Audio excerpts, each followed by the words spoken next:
Welcome back to Rise to Liberty podcast. Thank you so much for joining both of us here today. Before we get into this, I do want to say thank you so much to our sponsor, Nadu Shave Company. Nadu Shave Co. is a veteran-owned, family-operated shaving product company. They sell these single-blade safety razors, which are completely made out of metal. None of this Chinese plastic made shit that's overpriced, causing you skin irritation, and it's junk. Stop buying it. You actually want to purchase from a company that actually cares about their customers, that aren't going to talk about toxic masculinity and blame men for everything while they're trying to sell you a men's product. And all of these subscription companies like Harry's or whatever, they're all trash. So go to nadeushaveco.com, NADEAUSHAVECO.com. Use promo code RISE15 for 15% off at checkout. Nadu Shave Company, where tradition beats modernity. They have the balls to sponsor this show, so you know they must be good. I love the pitch, dude. I love the pitch. So, fuck these people. Buy this shit. After being in sales for 10 years, I'm like, God, finally. Oh, it's so refreshing. This is what every salesman wants to say. Love it. So, Brandon Joe Williams, how you been, man? Oof. Oh, a lot of exciting things, man. They've just gotten crazier and crazier. I can't believe our last show was a year ago. I can't believe it. I know. I can't believe it. I can't believe it. Flew by, man. Time flies when you're having fun. My God, a year. I cannot believe it's been a year. I thought like October. When I first thought about it, I was like, oh, it's like October, right? Yeah. Nope. So, but to anyone who doesn't know, who the hell are you? I'm a human pickle that sues people.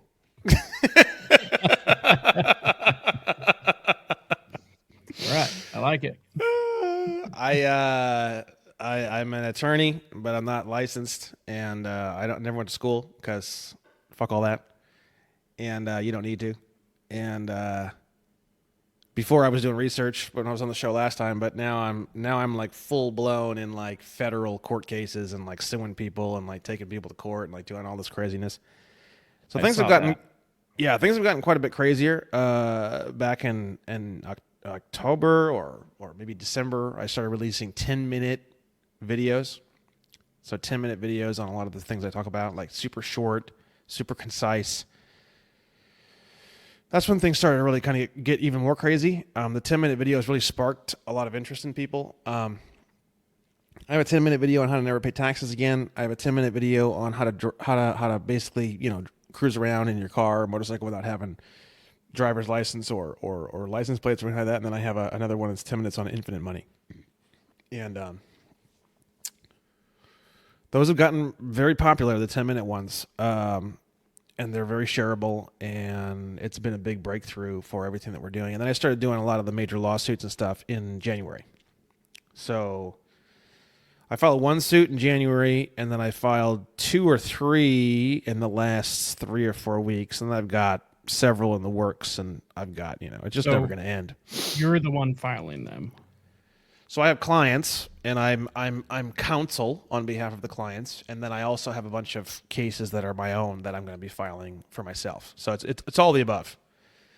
I met this guy. I didn't know what to do. Like, I know the law and I know all these things, but I didn't know the procedure and where to file and how to file and then how to run it through and like how to get to the next step. I met this guy named Joey Kimbrough who hit me up through my email list. And he's like, hey, man, I've been winning a bunch of cases myself for a couple of years now. And I kind of just bashed my head against the wall for a couple of years until I figured it out. I want to show you my work. And I said, yeah, fine. And he showed me some of his work, and I was really impressed. And we started working together. And very, very rapidly, we became the yin to each other's yang. And now we are doing all sorts of craziness. We have a lot in store. We have a lot happening.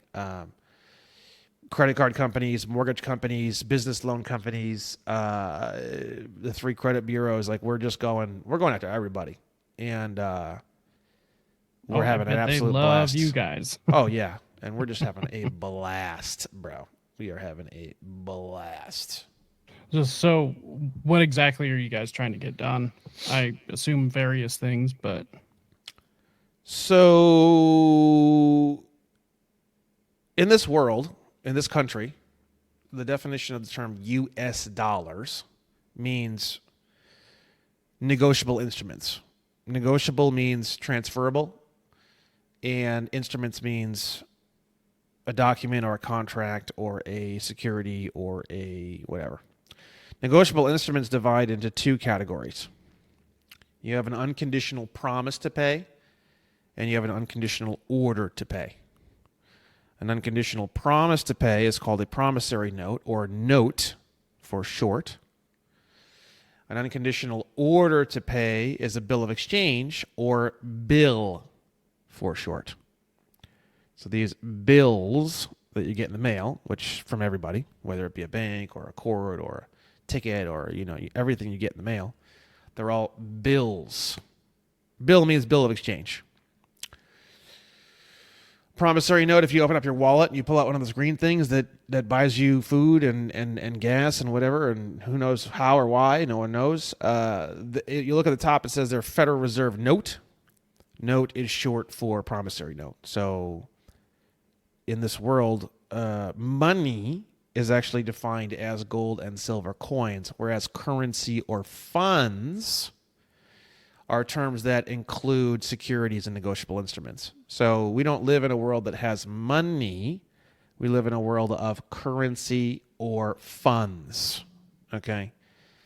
And when you start to realize how that all works, you can sign. So every single time you put your credit card into a credit card reader, it produces a promise to pay.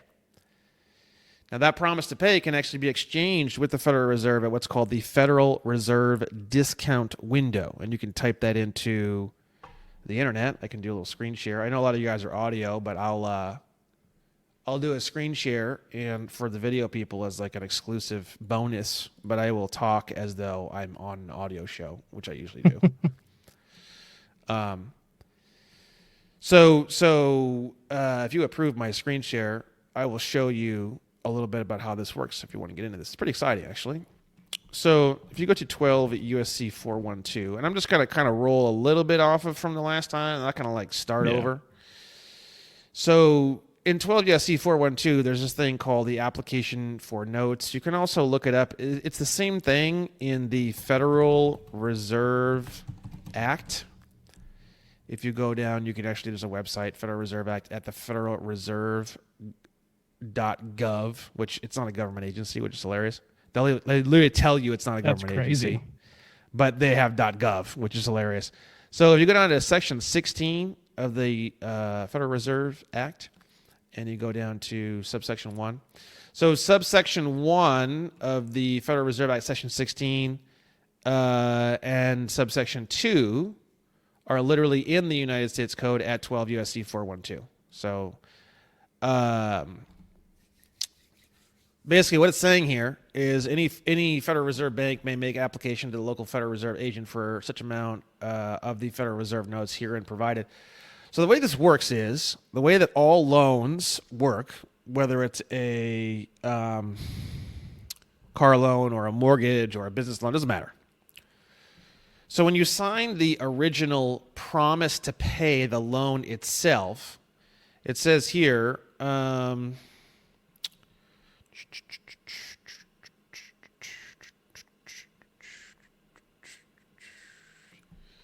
talking about collateral securities, right? Let me just pull up here. Yeah, here we go. So you can apply for notes, which means I need notes. Please give me Federal Reserve notes.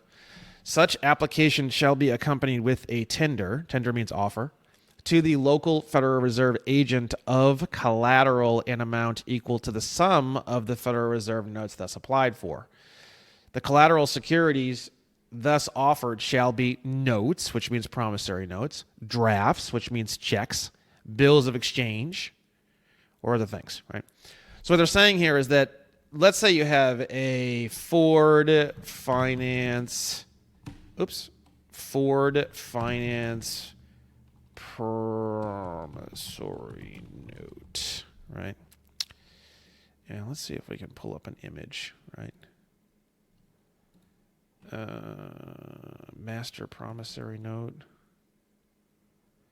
So this says master promissory note for Ford Federal Direct Loan. I don't know what this is, but let's just say this is what it is. Mm-hmm. So you're going to fill this out. You're going to sign this. Now, this document itself becomes what's called the collateral security. And if you go to the Federal Reserve master account, let's see, I think it's here. Nope. Let's go down. Here it is. I think that's it. Here we go.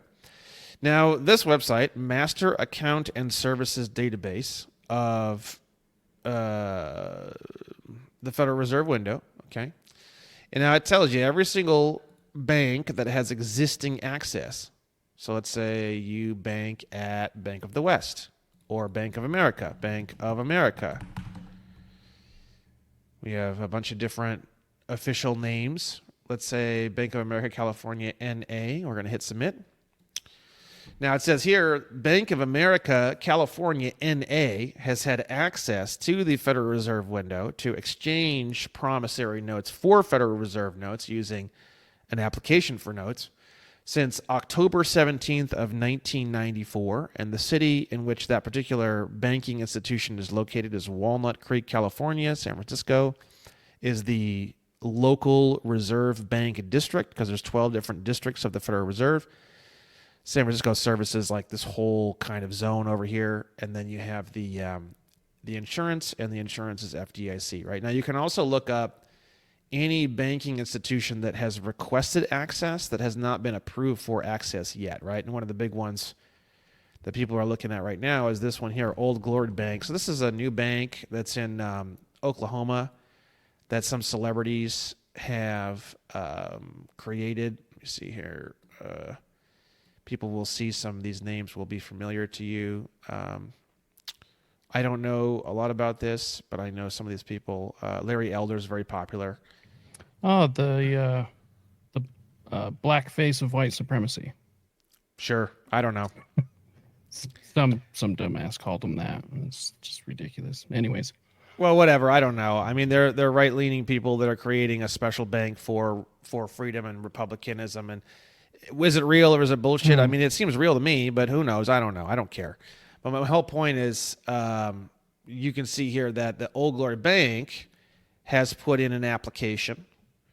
Because you can see here, Elmore City, Oklahoma, right? So you're going to go here and you're going to say, okay, where are you guys at? Hometown Bank, Elmore City, Oklahoma. Okay, good. So we know that this is that bank, right? Now on January 3rd, 2023, they actually submitted what's called an OC-10 agreement, right? Now people ask me all the time, how do I get access to the Federal Reserve discount window so I can swap horse shit, such as bills of exchange and bills and promissory notes for Federal Reserve notes? Well, the answer to that question is an OC-10 agreement, right? And you can go in here and you have U.S. borrowers and you have non-U.S. borrowers, which we went over on the last show. United States is a federal corporation located in the District of Columbia. Just for anybody who's tuning in right this second and thinking to yourself, what the fuck are they talking about? I have gone ahead, commented our first interview together. Go and watch that. Not 100% necessary, but it would probably make things make a lot more sense. So go check that out after this stream, of course. Stay here and watch this right now. Yeah, I didn't want to go back and do all that again because it's just like we were already there, you know what I mean? And it was a big show. You said it was the number one show for 2023. Yeah. Oh yeah. Which is awesome. So OC-10 agreement, I don't know where. want to say maybe this one. Oh, this is it. So here's the OC10, right? If you go down on the OC10, you go to the very bottom, it tells you straight up, what do you need? What is the application package for U.S. borrowers and non-U.S., right? And it tells you straight up, what do you need to submit to us? You need to submit a OC10 letter of agreement, OC10 certificate, OC10 authorizing resolutions for borrowers, and an OC10 official authorization list. So if you were to get these four things and you were to fill them out and send them into the Federal Reserve, you would go on this existing access request list, and then you would be pending, like you can see here, Acceleron Bank. They've been pending for quite some time, and the reason why is because they requested Tier 3 access. I don't know what that means. You have Tier 1, Tier 2, and Tier 3. Yeah. Tier 3 is probably the one where you can just swap almost anything for Federal Reserve notes. You can give them like a fucking toilet paper with blood on it, and they'll give you Federal Reserve notes, right? Yeah. I could be wrong, but I'm just saying, like, you know. I'm pretty sure this is where you interchange children with cash. Pretty much. I mean, you could swap a birth certificate at this window, and you'd probably get paid for it. Do you want to just give a quick synopsis of like what this is for the layman? Well, the financial stuff that we're going over now is kind of totally separate than from what we talked about earlier. So it's kind of like we can almost just keep going as it is, and this show is going to be very separate than the previous show. Yeah. You don't need to be a national or work out your citizenship or your nationality or do absolutely anything at all to get involved with the financial end of all this. A lot of people ask me that, and it's just completely unnecessary.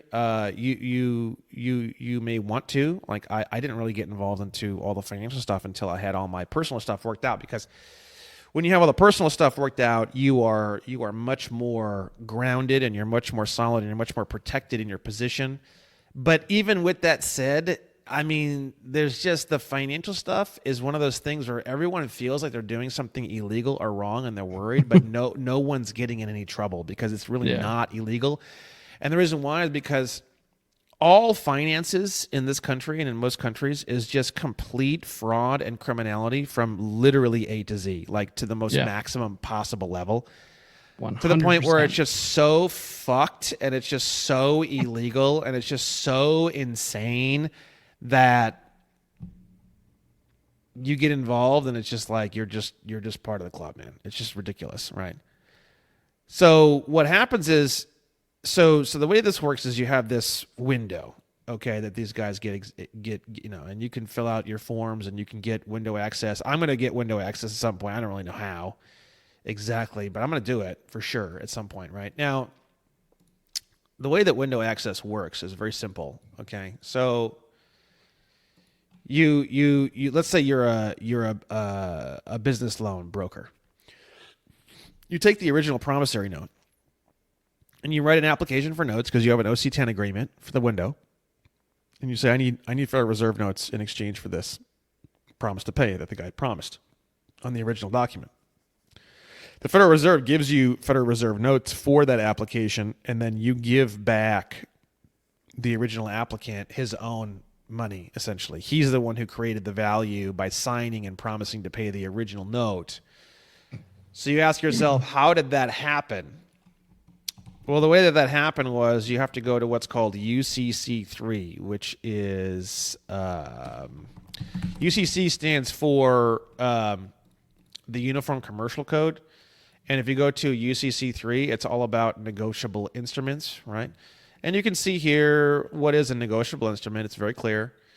It's an unconditional promise or order to pay a fixed amount of money with or without interest or other charges, which sounds complicated, but it's almost everything that you do and everything that you get fits within this category, right? Now, a Federal Reserve note, right? The word note means promissory note, right? So the thing is that these are all promises to pay, and it's promise from the federal corporation located in the District of Columbia called United States to pay a federal corporation called the Federal Reserve Bank money at some point in the future, right? Just quick side question. Do you still run into people that believe the Fed's extension of government and these Federal Reserve notes are money is what they think money is?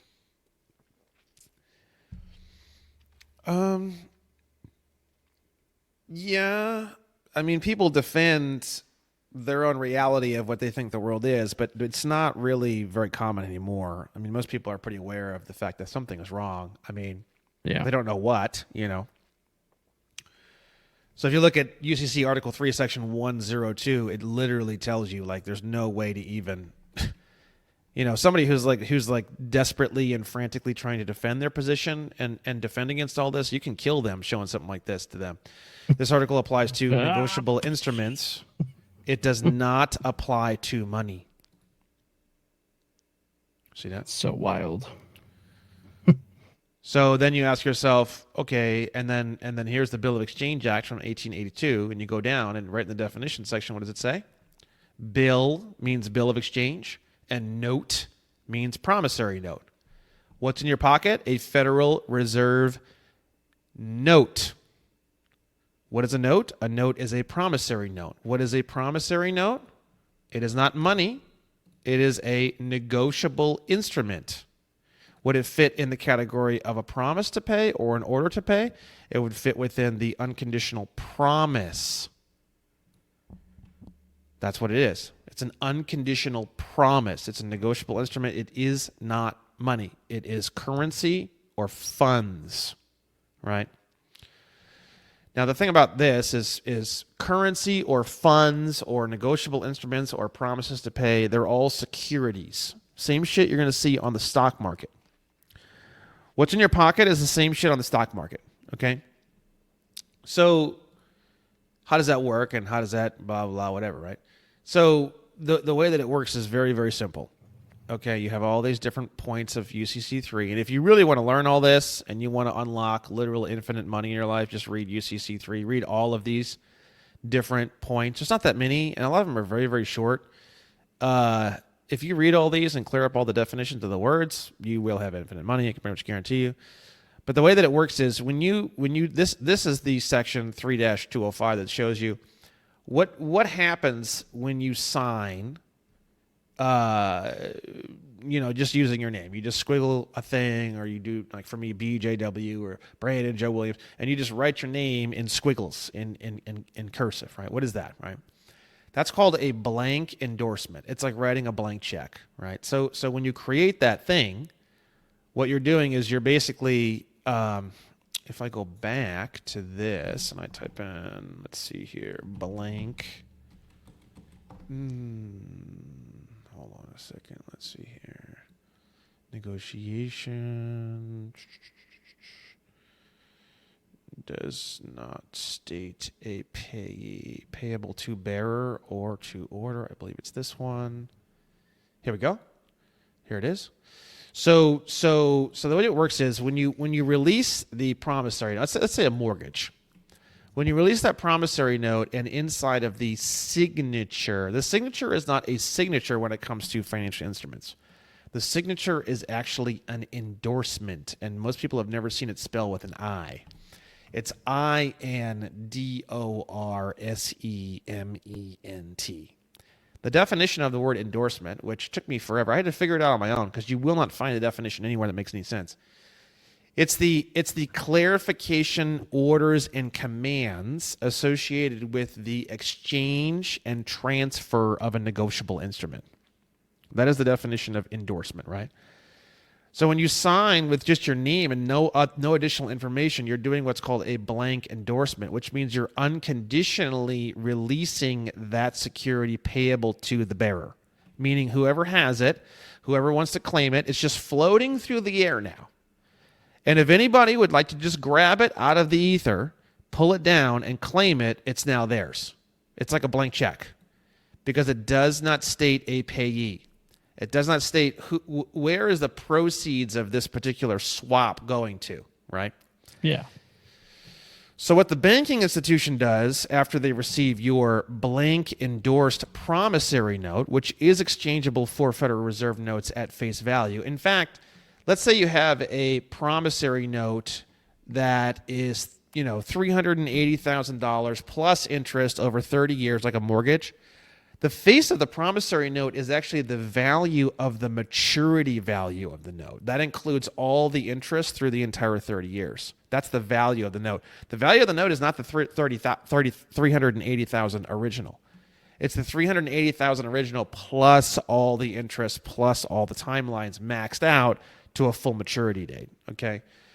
So that particular promissory note, what they do is they receive that promissory note with a blank endorsement, and then we actually went out and started requesting document evidence of the mortgages and stuff like that my people, because I have a huge audience now, had gotten previously. And these fucking banking institutions started actually sending us processed documents. And these are a different type of endorsement called a special endorsement, which you'll see in 3-205 up top here, special endorsement, right? So a special endorsement states the payee, and it has additional conditions when you sign, right? So what they're doing is they're placing these stamps on the blank endorsed instrument that you have released without condition, and they're claiming the value of that note. They're saying pay to the order of, just like a check terminology says that if you look at your checkbook, it says pay to the order of. This is the name of the check name that's going to be placed on the check that comes back from the Federal Reserve when they swap these instruments, right? So you basically do a blank endorsement. They take the instrument payable to the bearer. They put a special endorsement on it. They claim the value of the instrument. They exchange this instrument at the Federal Reserve window through an OC-10 agreement, application for notes. And then they receive Federal Reserve notes through the Federal Reserve discount window, and then they turn around and they hand you your own notes back to you at interest. And this is how loans are funded. Now, the fascinating thing is you can write a special endorsement on the original financial documents yourself and bypass all of that. You can actually go into, get a brand new car, and when you sign, without recourse, there's a bunch of different things you can sign for an endorsement. There's a lot of information. Not a lot. There's actually not a lot of information for endorsement, right? So without recourse is a formula used to disclaim responsibility for future non-payment, especially of negotiable financial instruments. Without recourse means if I don't ever pay, then fuck you. I'm not kidding, literally. I'm not kidding. Literally, that's what without recourse means. Like, no joke, right? So you can go into a car dealership. Let's say you want to get a brand new C8 Corvette. Okay, you can go in there and you can write every single document they put in front of you. You're gonna take your ink pen and you're gonna write without recourse, pay to the order of, your name in all capital letters, by, line. That's where you're going to do your squiggly horse shit, your signature, however you normally do it. Below that, you're going to put your first name, your middle initial or middle name, your last name, comma, and then whatever it is your title is in relationship to that transaction, which is probably going to be like an agent or authorized representative, something like that on behalf of whatever it is that you're doing a transaction for. You could even say, financier, or you could even be kind of silly with it. It doesn't really matter a whole lot. Now, if you put this type of endorsement on all of your bills, even a mortgage, on all of your loan documents, now what happens is that you are not releasing that particular document without conditions. You're saying, guys, you're allowed to go to the Federal Reserve window, get all the funds or currency associated with exchanging this thing for Federal Reserve notes. But the only place that all of those funds can come to are this name in all capital letters, which we went into in the last show. It's a corporation that was opened when you were born of your name in all capital letters. Okay. that corporation is actually the one that is involved in the loan process. So it's basically like, let's say you had a corporation called Starbucks, and you get a loan for $100 million, and you sign the promissory note like this. You're basically saying, look, you can go to the Federal Reserve window, you can exchange this for notes, but then the only place that you can bring them back to is back to my corporation name. So what that means is the corporation opens a $100 million loan, and then within seconds, once the promissory note is swapped for Federal Reserve notes, those Federal Reserve notes are instantaneously placed back on the account. Now, a little interesting. The principal balance of the loan was $100 million, but what about the interest? Because the promissory note is worth the face value of the entire maturity of the note. So let's say a $100 million loan with interest is $117 million. So when they go and they swap that note for Federal Reserve notes, they're going to get $117 million back. So on a $100 million loan, you're going to be now placing a $117 million payment down on that when that money comes back, right? So what you do is you just give the banking institution the additional $17 million, and you call that a processing fee. And if you do it that way, it literally just zeroes out the account instantaneously. And then without recourse is additional insurance. Without recourse is, if something goes wrong, if I didn't do this right, if you think something this, if you did, none of that matters, bro. You process this, non-payment is not my responsibility. If they accept anything signed without recourse, even if you just did without recourse and not pay to the order of, you can never, ever, ever, ever, ever be liable for any non-payment of anything that you ever sign without recourse. Baller move. So who is the main, I guess, entity that's utilizing this process? Everything in your whole life is utilizing this except you. Meaning, when you receive a bill from your utility company for your electric or your gas, that bill is actually a bill of exchange. You will find on the bottom of the bill of exchange, you will find account numbers, you will find routing numbers, you will find all sorts of banking information on almost anything you will ever receive. IRS bills have banking information on them. You can take those bills and you can actually write special endorsements on those bills and mail them back. And if they don't process them, you can actually sue them, which is some of the stuff that we're doing now. But now what's funny is there's only one organization in all of North America that will process these things and follow the law with absolutely zero difficulty, resistance, or terror or intimidation. Can you guess what organization that is? No clue. The Internal Revenue Service. Huh. That makes a lot of sense. The IRS follows the law better than any organization in all of North America. If you take a bill of exchange that they send you, which is an unconditional order to pay, anytime the IRS has ever told you, you need to pay this amount by this date, that is a bill of exchange. It is an unconditional order to pay. You can put a special endorsement on that IRS bill of exchange. You can attach a very calm, very friendly, very non-combative, non-violent cover letter to it on how to process it and why. Send it back. You will never hear from them again. They will process that payment.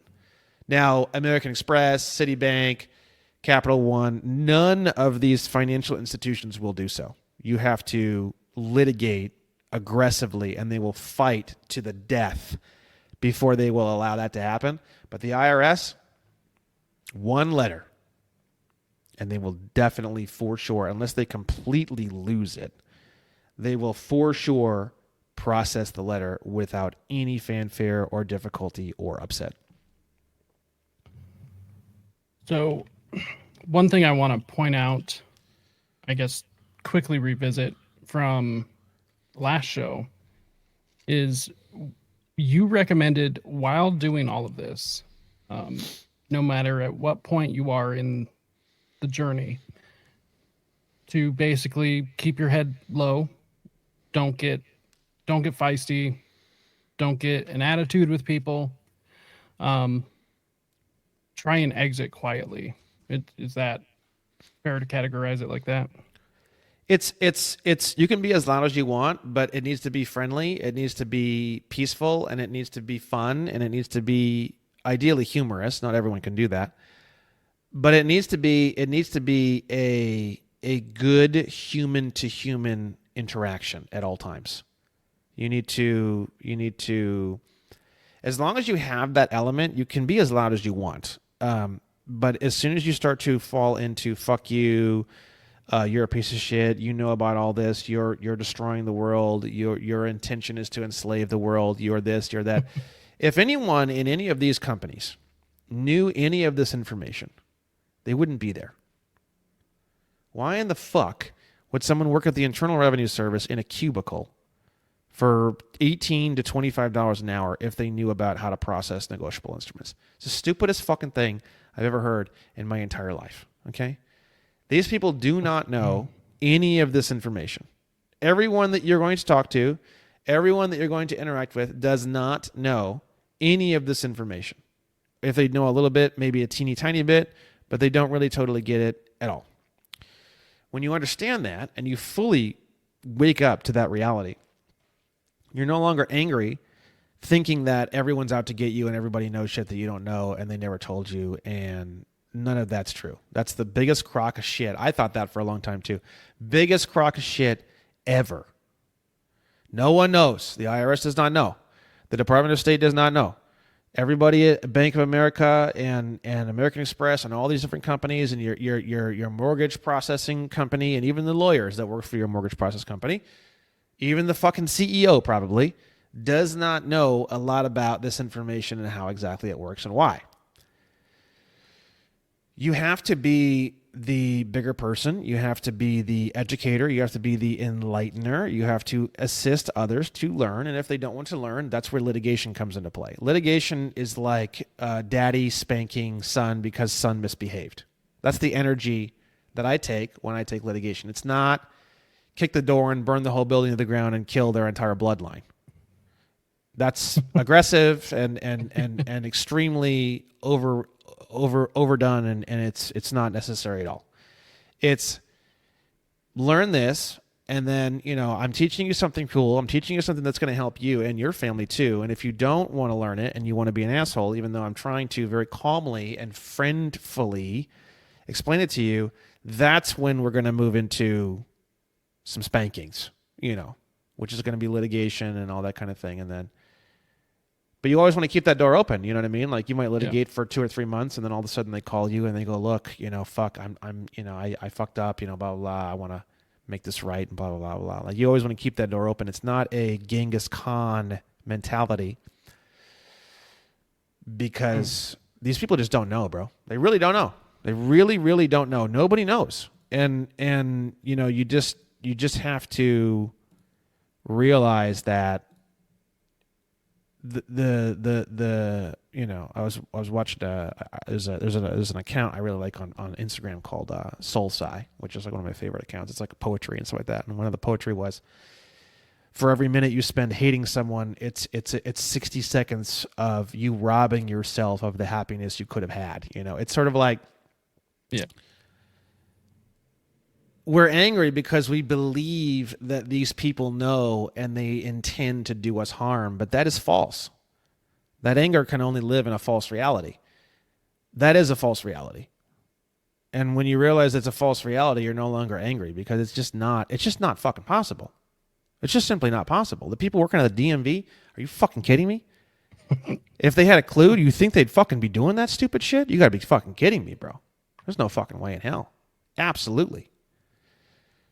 So, and then That's you can fair. say, well, that's not an excuse and blah, blah, blah. Yeah, it's not. But the thing is that it's not an excuse for their behavior, but it's also not a reason to set them on fire, in the public square. It's somewhere in the middle, and as long as you think that way, and as long as your mindset is that way, you can be as loud and as crazy as you want. I'm fucking nuts, man. I'm sending shit everywhere, doing all sorts of crazy shit. I never have any issues. Everything's smooth. Everything's fine. Because I never, ever, unless it's a bar card attorney, I like to fight them. Those are fun. But besides those guys, everybody else, They're my friends. They want the education. They want the information, and I would like to provide it to them. And it's very smooth. It's very easy. I may have to repeat myself a few times. That's about as bad as it gets. But it's the people who are threatening, who are violent, who are hostile. Those are the ones who have troubles. Who, at least in your personal experience, who or what organization or corporation, who puts up the biggest fight when you're going through all this? Financial organizations. American Express, Citibank, Capital One, mortgage companies. I mean, they're willing to bleed to death to keep this thing illegal. They're willing to die to not follow the law. When you send in a promise to pay, an unconditional promise to pay, or an unconditional order to pay, you have technically paid the account. The definition of payment in the legal world is the satisfaction of an obligation or performance of a contract. The way that you're supposed to be performing is it's called a bill of exchange, because it's kind of silly and weird, but you're supposed to just receive the bill of exchange and then send it back like a ball. It's like playing catch with your dad. Dad throws you the baseball, you're supposed to throw it back. That's really all we're supposed to be doing. If you read the law, they create a bill of exchange and send it to you, and then you write orders on the face of it and send it back, and then boom, it discharges the account. And that's how America is supposed to operate in the banking world since 1933. The Emergency Banking Act of 1933 is when this whole thing got started. Prior to 1933, it was a completely different system.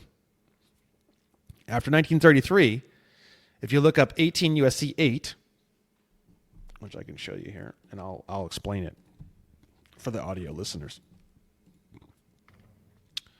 So since 1933, this is mind-blowing, 18 U.S.C. 8, right? It's called Obligations or Other Securities of the United States. The term obligation or other security of the United States includes all bonds, certificates of indebtedness, national bank currency, Federal Reserve notes, Federal Reserve bank notes, coupons, United States notes, Treasury notes, gold certificates, silver certificates, fractional notes, certificates of deposit, bills, checks, or drafts for money. So what that means is that all your bills, is a really fascinating subject. So people say your bills, meaning it's your responsibilities and no one else's. That is entirely false. Every single bill you have ever gotten, your phone bill, your electric bill, your internet bill, your credit card bill, your gas bill, every single bill you have ever gotten is an obligation or other security of the United States since 1933. Of the United States, which is a corporation. You can send your bills to the government, and by law, they have to discharge them and perform on them. By law. The problem with that situation is it takes them a very long time to perform on those, and it's the time that kills you. You don't have 6 months to pay your utility bill. That's the issue, right? But there's other ways to fix that. There's other way around that, and that's why, the IRS, when you endorse the bill of exchange and you send it back, they'll process it. They don't care. They'll go to the Federal Reserve window and they'll exchange that bill of exchange for Federal Reserve notes. They're very happy to do so. They're very pleased to do so. They won't send you a letter telling them that they did that, and they won't give you a receipt of payment, but they'll just simply disappear. You see, there's a difference, right? If you pay the Federal Reserve notes, thank you very much for your payment. Here's a receipt. The whole night, they want to put the illusion, right? But if you pay with a bill of exchange or a promissory note, they just disappear. It's just poof. There's no receipt. There's no thank you for your payment. There's no nothing. It's just poof. Sometimes you'll get a thank you for your payment, but my point is that they will process it. They just may not sound the trumpets. You see the difference? Yeah. Well, because they don't really want people doing that, because now what happens is that all debt, which is an illusion, people wake up to the fact that it is an illusion, and then the control mechanism that they have built through debt disappears overnight. where does since this has been in the news, where does all of the the college loans, where does all of that fit into this? You can ask Could you do the same thing? Oh God, yes. Unsecured is the easiest thing in the world, because what are they going to do? Take shit from you? They can't take anything from you. So things like student loans is a fucking absolute joke. You call your student loan company, you say, I'd like a payoff bill or bill of exchange. They're going to send you a full value payoff bill of exchange through email or through mail. You're going to write on the face of the instrument. So the way this works is, I'm going to show this to you, right? This is really, really cool. This is the UCC 3 rule as to how this works. It's UCC 3-114, right? Now, let's say that the document itself says blah, blah, and this, and blah, blah, you need to pay by this date, you need to pay by that date, and blah, blah, blah. And do you realize that you can take a bill, and you can just take a pen, and you can just start crossing shit out, bro. And you can just write in whatever you want. Payable on this date. You can change the due date. You can change anything you want on the bill. And it says here, if an instrument contains contradictory terms, typewritten terms prevail over printed terms. Now here's the big one. Here's the mind blower. Handwritten terms prevail over both. And words prevail over numbers. So when you take your ink pen and you just start writing trash on the front of a fucking bill of exchange, you're rewriting the way that the bill is structured, and what you handwrite on the bill becomes precedent over all printed and typewritten terms on the bill. Now, if you do that with the IRS, they won't make a lot of fuss about it. If you do it with anybody else, they're going to ignore you and make a big fuss and say that you're crazy and send you letters that are stupid and form letters and all this. You have to litigate to get this done through most organizations except the IRS. The IRS is very easy to work with. Anybody else, you have a bit of a trek on your hands. You're going to need to force their hand, because they are going to play dumb. A lot of them are dumb, legitimately, but if they aren't dumb and they really don't know, which I think accounts for 80% of everything that I see is they don't know. The other 20% of what they do know, they're going to play dumb, or they're going to ignore it, or they're going to say that it isn't a real payment, or they're going to say flat out, we are not accepting that as a payment. And I hate to keep screen sharing, but I have to go back and forth. No, you're good. Because a lot of times I forget, and then we're just stuck on a screen share, and then the thing's really small. So if we go to UCC 3-603, subsection B, we have here, so this is a really fascinating thing, right? Tender of payment. Now, fascinating, because everybody thinks they know what that means, right? Nobody has a clue what that means. So tender means offer, unconditional offer. Does not mean acceptance. So let's say you're like, oh, if you get me an invoice, I'll pay this. That wouldn't be a tender. A tender is, here's the money for the services rendered. And you extend your hand, and there's a bunch of cash or a credit card or a check in your hand ready to go. Now, them accepting it or not accepting it has nothing to do with tender, right? Tender is just the unconditional offer. That's it. Tender is a very interesting term, because you say legal tender, which is on the Federal Reserve notes. If you look on there, it says legal tender for all debts, public and private. Tender means just the offer. It doesn't mean, okay? Now, payment means performance of an obligation. Most people think that payment means that you send Federal Reserve notes. It's like, it's a joke. That's not at all what payment means. Payment has absolutely nothing to do with Federal Reserve notes. Payment means performance on an obligation or contract. You went into a contract to deliver apples. Payment would be the moment that you tender those apples. So you drive up in the truck. You say, here's all the apples that you ordered. Where would you like me to drop them off at? At that point, you just tendered payment on that contract. That's what tender of payment actually means, right? Now, subsection B. If tender of payment of an obligation to pay an instrument is made to the person entitled to enforce the instrument, meaning the person who kind of created it or the lender, shall we say, and the tender is refused. So what would that mean? That would mean you show up in a truck full of apples. You say, hey, I got your truck full of apples. Where do you want them? And they say, we didn't order a truck full of apples. Get the fuck off our property. At that point, tender has been refused. Now, when tender is refused, there is discharge to the amount of the tender. So if the original contract was for 300 apples and you offered 300 apples and they refused, in law, they did actually technically receive the 300 apples.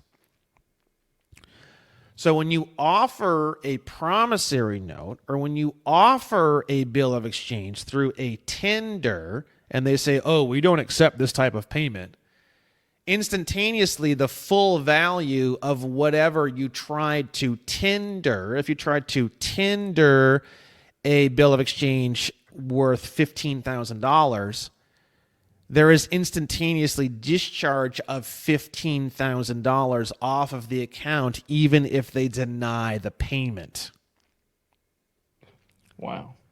So once you unconditionally offer a negotiable instrument to settle a contractual obligation, they do not have the option to deny that tender of payment. It is not even an option. Them denying it or saying they're denying it is a physical impossibility. It cannot be done. They either accept your tender of payment and process it, or they do not, and the payment applies to the account either way. It makes absolutely no difference. Now, they will pretend as though this part of the law doesn't exist. When you litigate, it's very, very, very easy to win. You tendered a payment unconditionally. They refused said tender. Thus, there is discharge. But there's more to it than that. They fucked with you. They wasted your time. They closed your account. All these things. Now, all these things, because they broke the law, all these things become part of damages that you are now looking for relief to address.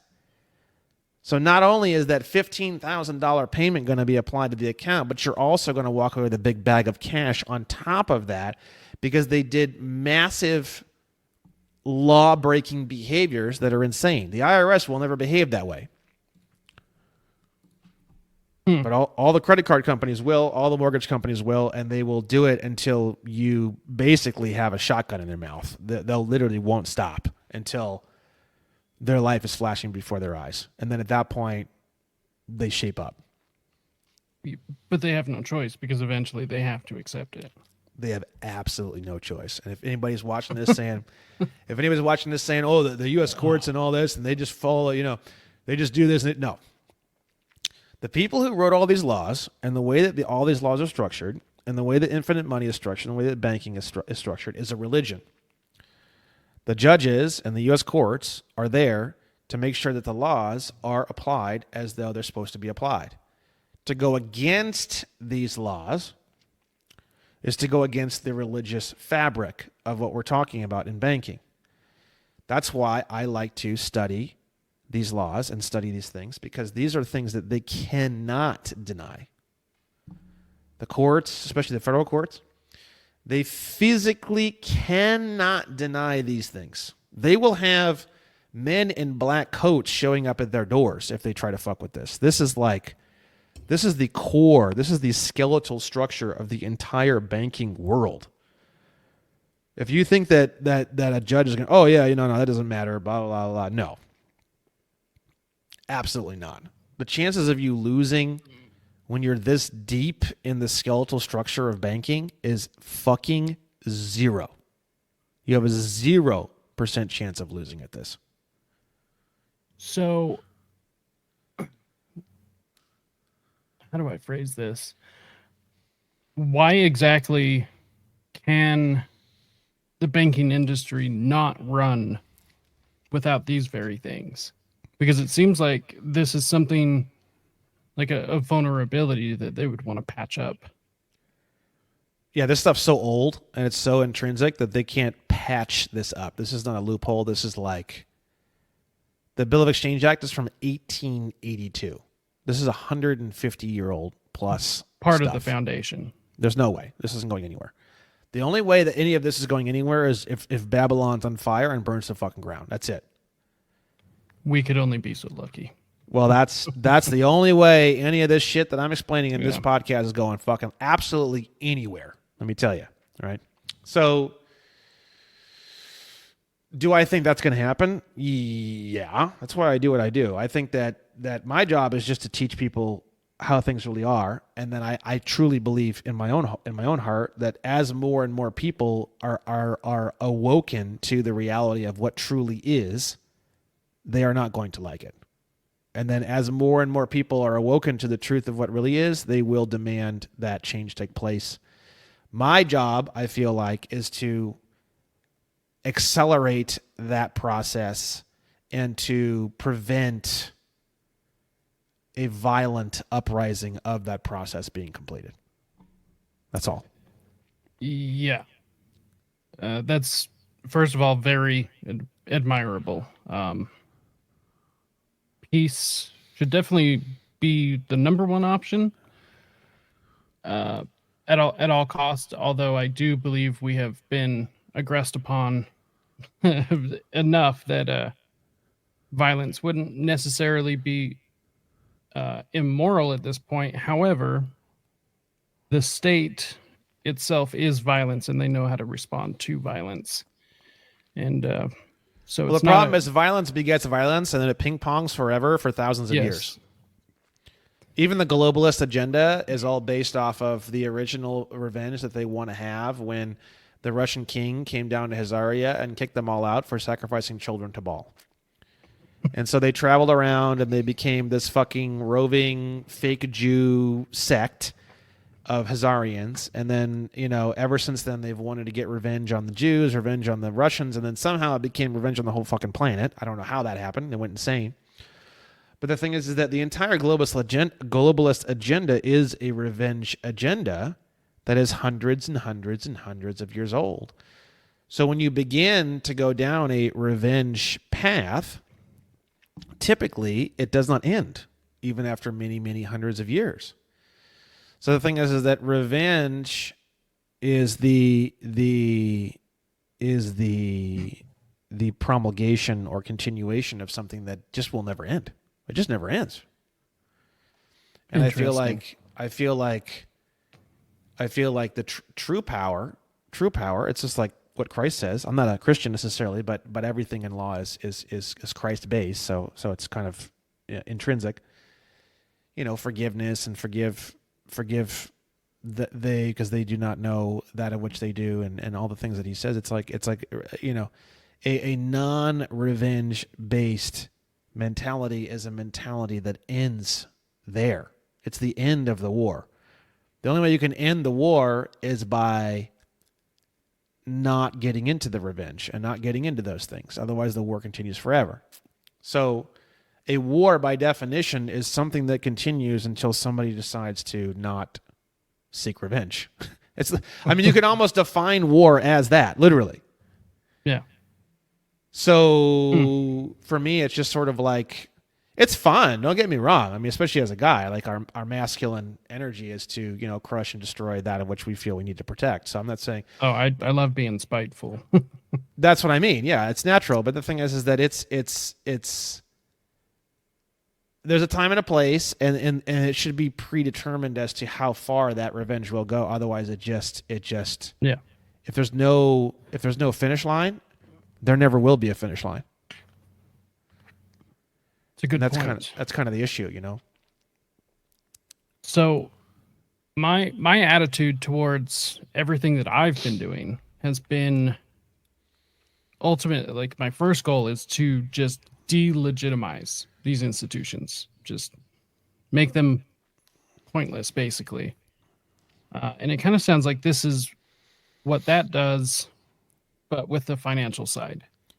Um, I like to be able to have people be self-sufficient, take accountability, rely on their neighbors, not the state.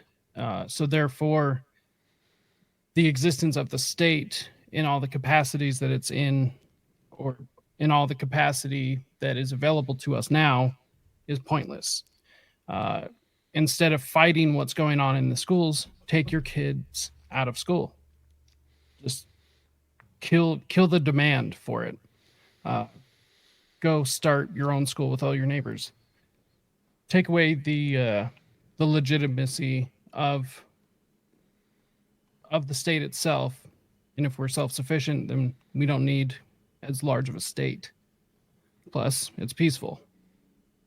Yeah. Yeah, that's so to kind of piggyback on what you were laying out, that's what it seems like it's doing. It's just delegitimizing all of this, and I guess that's why these institutions act like a cornered animal, because they are.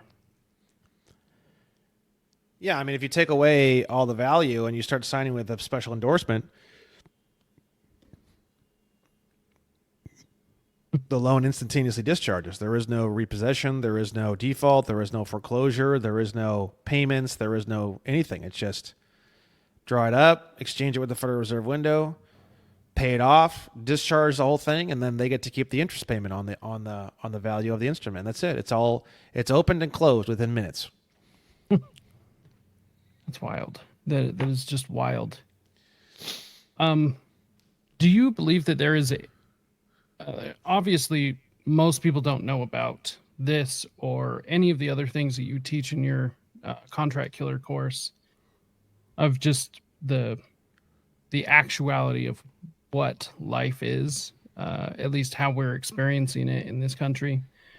Do you believe that people are just ignorant of this, or is there a intentional effort to keep this information suppressed?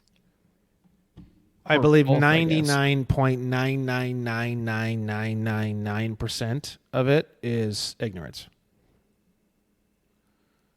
The chance of you meeting someone that actually does know a lot of this information is like slim to none throughout your entire life as of the last several decades. Now that we're starting to see a lot more of this everywhere, especially in conservative channels and that kind of thing, obviously that's going to be changing. My whole goal is to change that as rapidly as possible. But up until now, no, there's almost no chance that you are even going to have access to speak with someone that has an extensive amount of information on any of these things, unless you're in extremely high political groups or Jeffrey Epstein type situations. There's no way you're even going to have access to even speak to someone who may be of that category. And that kind of seems like what this type of information is the secrets that all of those people would have known for just decades and decades and decades. Well, they designed this. I think, in my own opinion. Someone designed this. I mean, you know what I mean? So are these, I guess,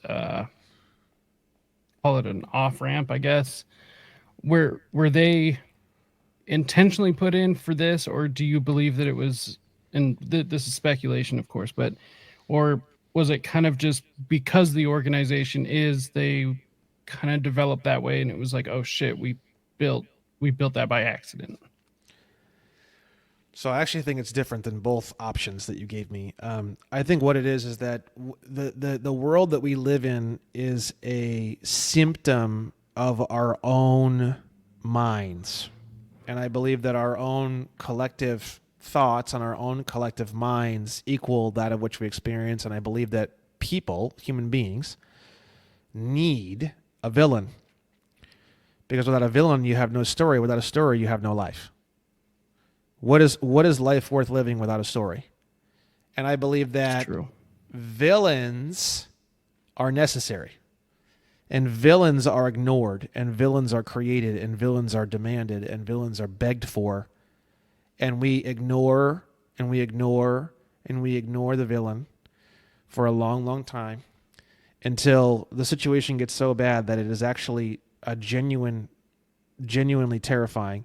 And then all of a sudden, the human race springs into fucking action because now finally there's something exciting worth living for, because it's a beautiful story that we can all share and enjoy together. And I believe that the human race is literally a cycle of that cycle over and over and over and over and over. And that cycle may take 20 years or 30 years or 80 years or 120 years. Every video game is the same cycle. Every movie is the same cycle. Every book is the same cycle. Everything is the same cycle.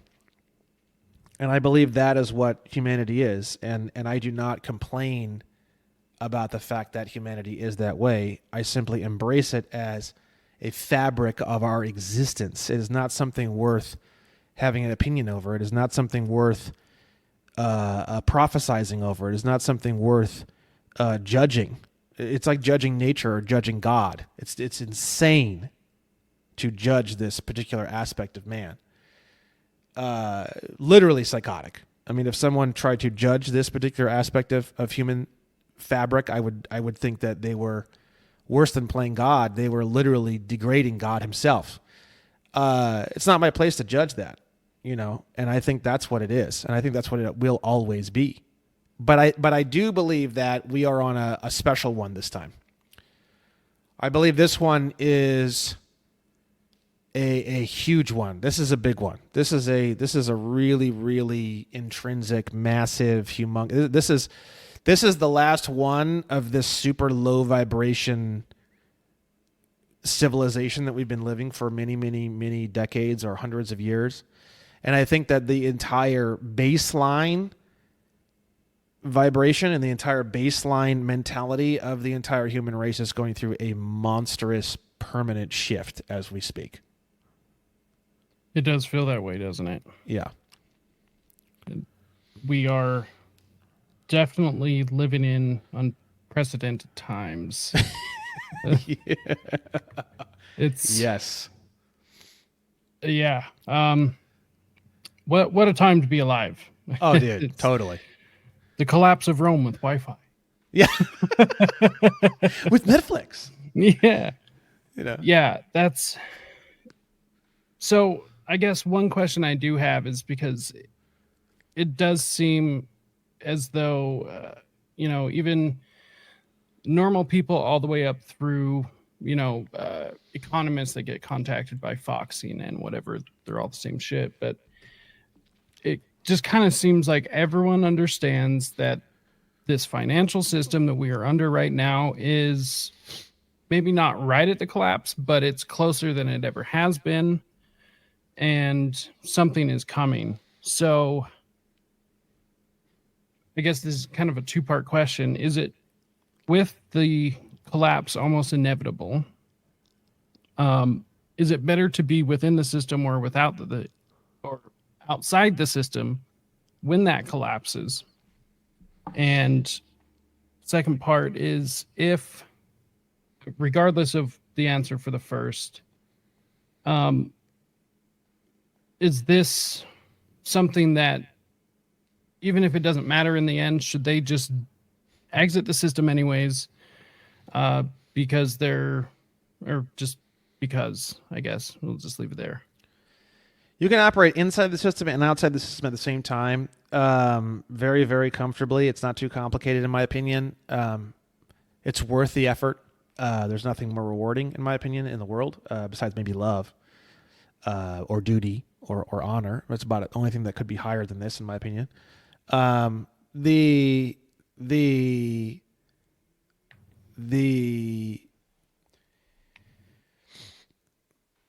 way that I feel is the true way that we should all be behaving. Not to say that I'm judging people or saying that they should through some sort of obligation. It's just like, in my head, I think that people who learn this kind of information, I don't see how you couldn't naturally want to behave this way, is that I feel like man is basically good, and I feel like what man is lacking is the true information of which he needs to make the best decisions for his life and for his family and for his world. I feel like my job and what I would like to see people doing with my information is just simply sharing the reality of the truth so that other people can make better determinations with their future and their life however they see fit. And I feel like the human race is going through a moment now, is going through a huge transition where it's actually demanding the truth for the first time in God knows how many hundreds or thousands of years. Like bleeding for the truth, like sexual for the truth, like wanting the truth, digging for the truth, desiring the truth. The truth has never really been a huge demand in this civilization. From my experience, my whole life, I've never really experienced a whole lot of groups of people truly, truly, truly demanding the truth. We are in a shift now where everyone is demanding the truth. And, you know, in the system, out of the system collapsing, this happening, that happening, CBDCs, all these things, people ask me all these things. I don't know, and I don't care, because the thing is it's not Based. it's just we learn the truth, we demand the truth, we yearn for the truth, and then we share the truth. How can it go wrong? How can it go wrong? And there are some people who are like, oh no, you know, there's just too much truth, and people are going to use this to go out and buy 480. Well, I hear it, you know, and I understand the concern, because it's like, okay, the economy is going to collapse because everyone's going to go out and buy mansions and Bugattis with free money. I understand the concern. I do understand the concern. I don't think that's what's going to happen. I think a small percentage of people may go down that road. Fine. I think that when armed with the truth, 97% of man does the right thing. It's not a difficulty in intent. It's not a difficulty in good versus evil. It's a difficulty in availability of true information. That's what I think. Interesting. Yeah, I could see that. Interesting. Well, it kind of seems like, so for the audience, the first time Brandon and I had spoke, I had not gone through his course, his free course. It is linked in the episode description. I since then have gone through the course, highly recommended, and he gives it away for free. Really, you pay for it with your time, and honestly, I think that's even still a tiny amount to invest into this. My position at this point just seems like, regardless of what's going to happen or might possibly maybe happen, this is a solution that we should all be taking, because even if things don't catastrophically collapse, you know, ram into the wall at 100 miles an hour, even if things just stay the same, this is a peaceful solution to a very possibly violent end. And I don't see anything else that could be worthwhile at this point, as far as trying to live the life that we all want to live. Because, I mean, you don't want to worry about this stuff, right? Like, ultimately, perfect world. We don't have to worry about a government basically creating trusts and taking away our consent, our authority to be able to enslave us into a system that they've rigged against us. Like, I don't think anyone wants to worry about that. So let's exit. We're living through a story no different than any book or video game anyone's ever seen, or movie. Without the villain, without the horrific storyline of like near-death experience, do you even have a story? Yeah, no. You don't have a story. Or a very boring one. We are living a human experience. It's literally that simple. And for you to worry about the human experience is to worry about nature itself. Why don't you worry about gravity? Why don't you worry about the way that an apple grows? Why don't you worry about the way that electrical magnetism occurs? Why not worry about that? No one worries about that because they think it's crazy. Well, why is living the human experience any different? Fair. One kind of I guess semi-related question before we get back into some technical stuff is I wanted to ask your opinion. There was that video from WEF, the World Economic Forum, that kind of just sparked all of this stuff with them, and it was the you'll own nothing and be happy. I assume you've probably seen that, or at least the screenshots of it. What's your opinion about such a statement, such a proposed world? It's already done. It's not you will. It's already done. When you register your car with the state and you get a certificate of title, certificate means copy of or evidence that something exists someplace else. And then if you look on there, you'll see the term registered owner. If you type in legal definition of registered owner,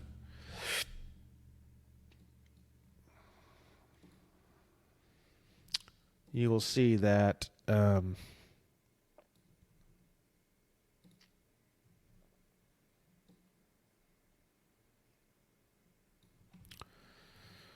let's see here. We need to look at the Black's Law definition.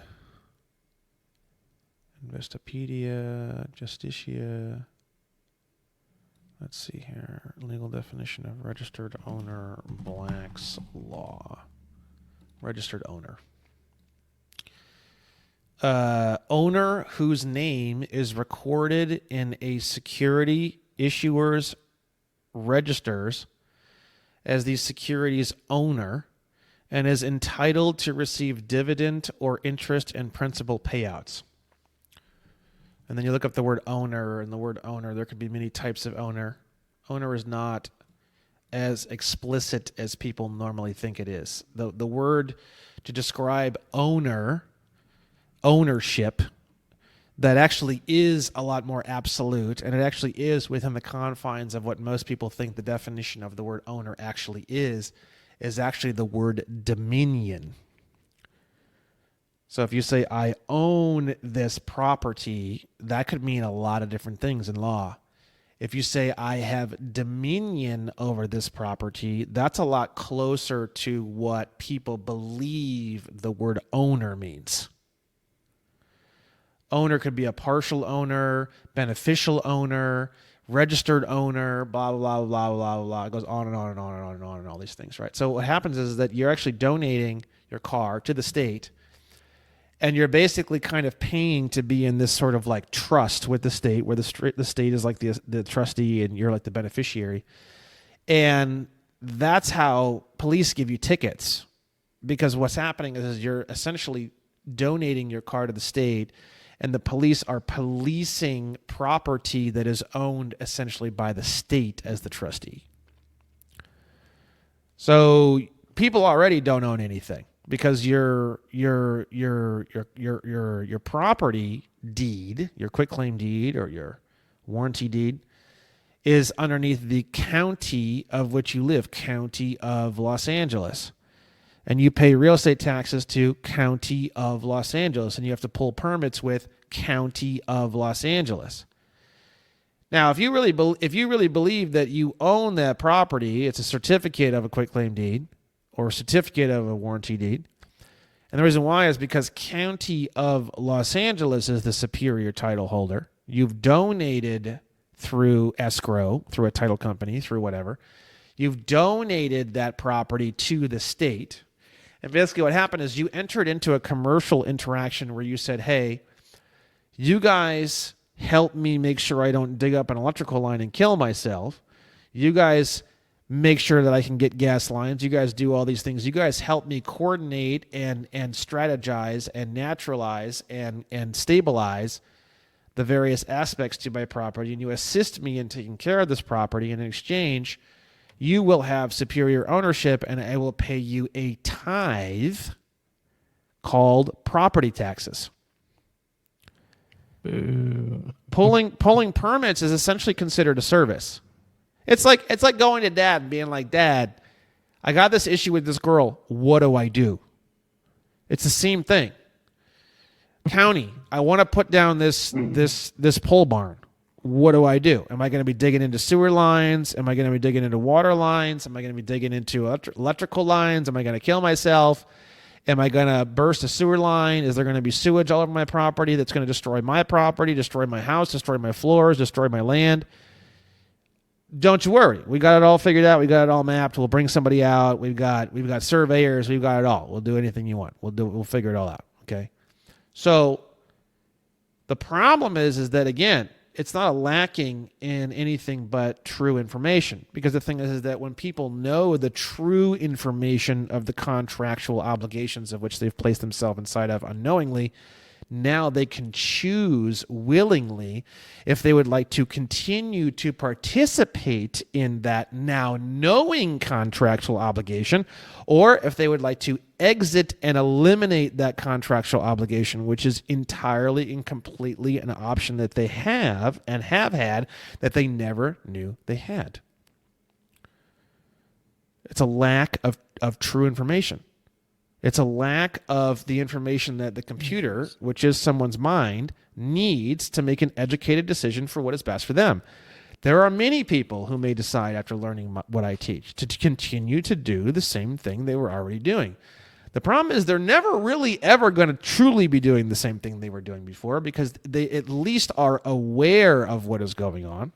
So even if there was some excessive goofiness associated with something that they may want to continue to do, they will raise their voice and say, well, hold on there a second, So it's even if it appears from the external that it is the same, it's never truly the same. Ever. I mean, it does make sense that there is nothing that we already own. Even if somebody holds the deed, I mean, there's eminent domain. And how could you pay taxes on something you already own? Is that concept is crazy to me. Yeah. Now, if you disconnect your property with the county, you are no longer obligated to receive police and fire services. Now, what is stopping you from going to the police, going to the fire department, and going to any other local department and creating a private contract, maybe with a monthly subscription fee, like a Netflix? There is absolutely nothing stopping that from occurring, but there are many people who don't feel comfortable doing something like that. There are many people who don't feel comfortable driving up to the fire department, explaining all this, and working out a private contract and then paying monthly on that.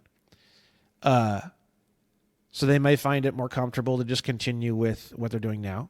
It all depends on many different things. If it's a generational farm that's been passed down from generation to generation, chances are there's almost nothing in the whole goddamn world that would stop that person from wanting to connect that thing from the county once they find out what this is. I mean, you couldn't show up with fucking guns. That guy's gonna blast through everybody, So it goes from that all the way up to old lady. She's dying. She doesn't really give a fuck. She learns this and she doesn't really care. She's living out her last days.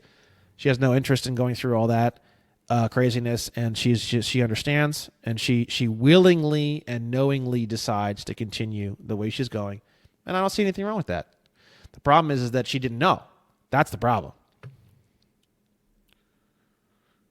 So obviously you've worked with a lot of people to help them in their journey. Have you come across anyone that maybe have started the journey, but then made up their minds? It's like, nah, this is the choice. I'm used to it. And just keep living in the system. I see a lot of that. I don't see a lot of that. I see some of that, but it's not really that kind of behavior. It's more of, I have a family and I'm terrified because my family could be put at risk and I want to do all of this. And if I was single and didn't have children, then I would do it. But like right now, I'm like really, really scared to do this. I see, if anything would fit that category, that's how it would be described. Interesting. I mean, When there's no kids involved, I almost never see that, literally. It's very rare. The only time I ever see it is a single woman who's by herself, who's struggling financially, and she's already kind of barely has her head above water. Because women intrinsically care a lot more about relationships. Women intrinsically care more about like the structure of like a social matrix. Men are willing to just smash through walls and burn the whole city to the ground if they feel that that's the right thing to do, if they feel that it's the just thing to do. So men have more of a tendency to do that. Men could be sleeping on a cot in an alleyway in the snow, and they'll do this shit. It's hilarious, actually. So it just depends. It just depends on a lot of different factors. But when children, especially small children, start to get into play, the amount of reluctance goes very high on this. it seems to me that would be like the deciding factor, though, is to do it to protect them. There's a lot of that understand too. the fear. There's a lot of that too. There's a lot of young kids, and the dads are going 9,000 miles an hour to try to figure it out because they want what's best for their kid. It goes both ways. It goes both ways. A lot of it just comes down to how much time are you investing and how much time are you willing to invest to study this to increase your own understanding. If you're working all day long and you don't really care and it's just kind of whatever, you're probably going to fit the category of I'm scared and I have kids and I'm not going to do it. If you're burning up and you're like, this is the craziest shit ever, like me, and you're just like, you can't think of anything else, you can barely even have sex because all you can think about is legal terms, chances are you're going to be in the latter category where, you're going to be in the category of, I am going to do this, I am going to move forward because I want a greater future for my children. So I feel like it just depends on how into it you are and how much you're willing to invest in the knowledge of this, So, say for a moment, I just hearing about this is first time I'm interested in taking your course. It seems to me that there is a healthy level of fear in this. This goes against so many things that almost all of us were taught, and that's scary. What are some legitimate things that a new person who has just heard about this, what are things that I should legitimately have a healthy fear of? I mean, fear is normal. I mean, I still have fear about a lot of things.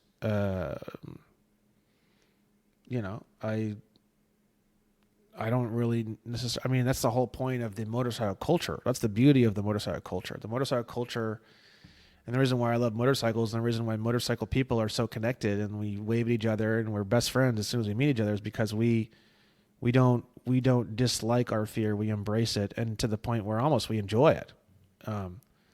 We learn to enjoy the fear forces you and ejects you from the past and the present into past and the future into the present. Fear, I would say, if I had to translate what that means in a motorcyclist's world, is fear is an excessive connection with the present that is terrifying. And I would say that you can enjoy that fear. You can enjoy that connection with the present. You can enjoy that. It is very lively. Fear is very lively in a way. It's a very visceral. It's a very lively. With enough fear, fear gets high enough, and you have extrasensory perceptions, you have out of body experiences, you have your whole life flashing before your eyes, where it appears that 8 seconds goes on for hours. You have this weird manipulation of time. You have so many things that occur, and you have to realize that there's something very fear is not this horrible thing that is to be avoided. Fear is the emotional reaction to going outside of your comfort zone, is the emotional reaction to growth. And you don't have to go 80 or 90% out of your comfort zone. You can go 5 or 10 or 15% out of your comfort zone. Just do it consistently. And if you do that consistently, you will get far fast. You don't need to. There's a lot of guys that go 80 or 90% out of their comfort zone and they burn out real quick. That's not necessarily the best way to do it. 5, 10, 15% is all you need. So fear is also something that you should have some awareness of your own control over. It's like pushing down a gas pedal. Yeah, if you push down the gas pedal 90% and it scares you to death, okay, fine. You don't have to do that. You can push the gas pedal down 10%. But we're trying to be macho. We're trying to be dudes. We're trying to be big shots, so we do the 90%. And that's how these guys that go up in the fucking crests and go up in the fucking mountains here in California kill themselves on motorcycles, because they're going around a corner and they're 70% out of their comfort zone. And they tap that front brake a little too hard and they high side and the whole fucking front end of the bike goes up and they fly off the side of the canyon at 80 miles an hour and they die. And their body has to be helicopter airlifted off the side of the mountain. And they've been torn in half by branches of trees that they hit with their body, being flung through the air.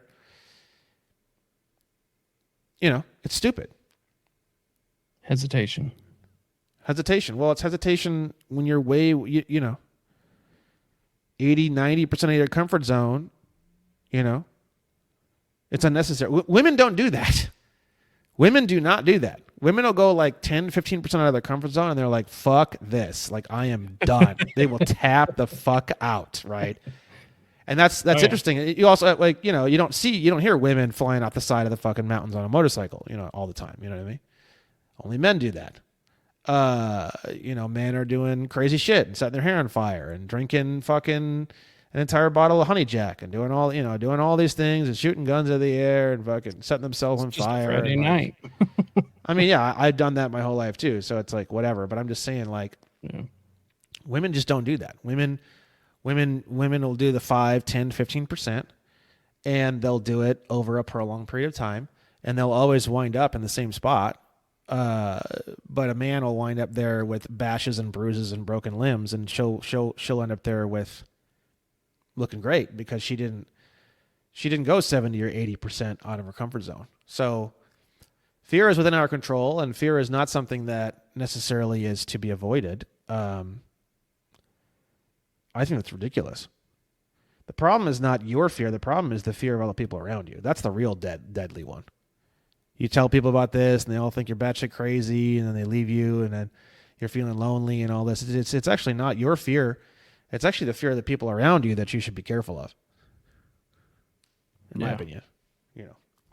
I would have to agree. Okay, another hypothetical. I'm decided I'm doing this. I'm going through your course.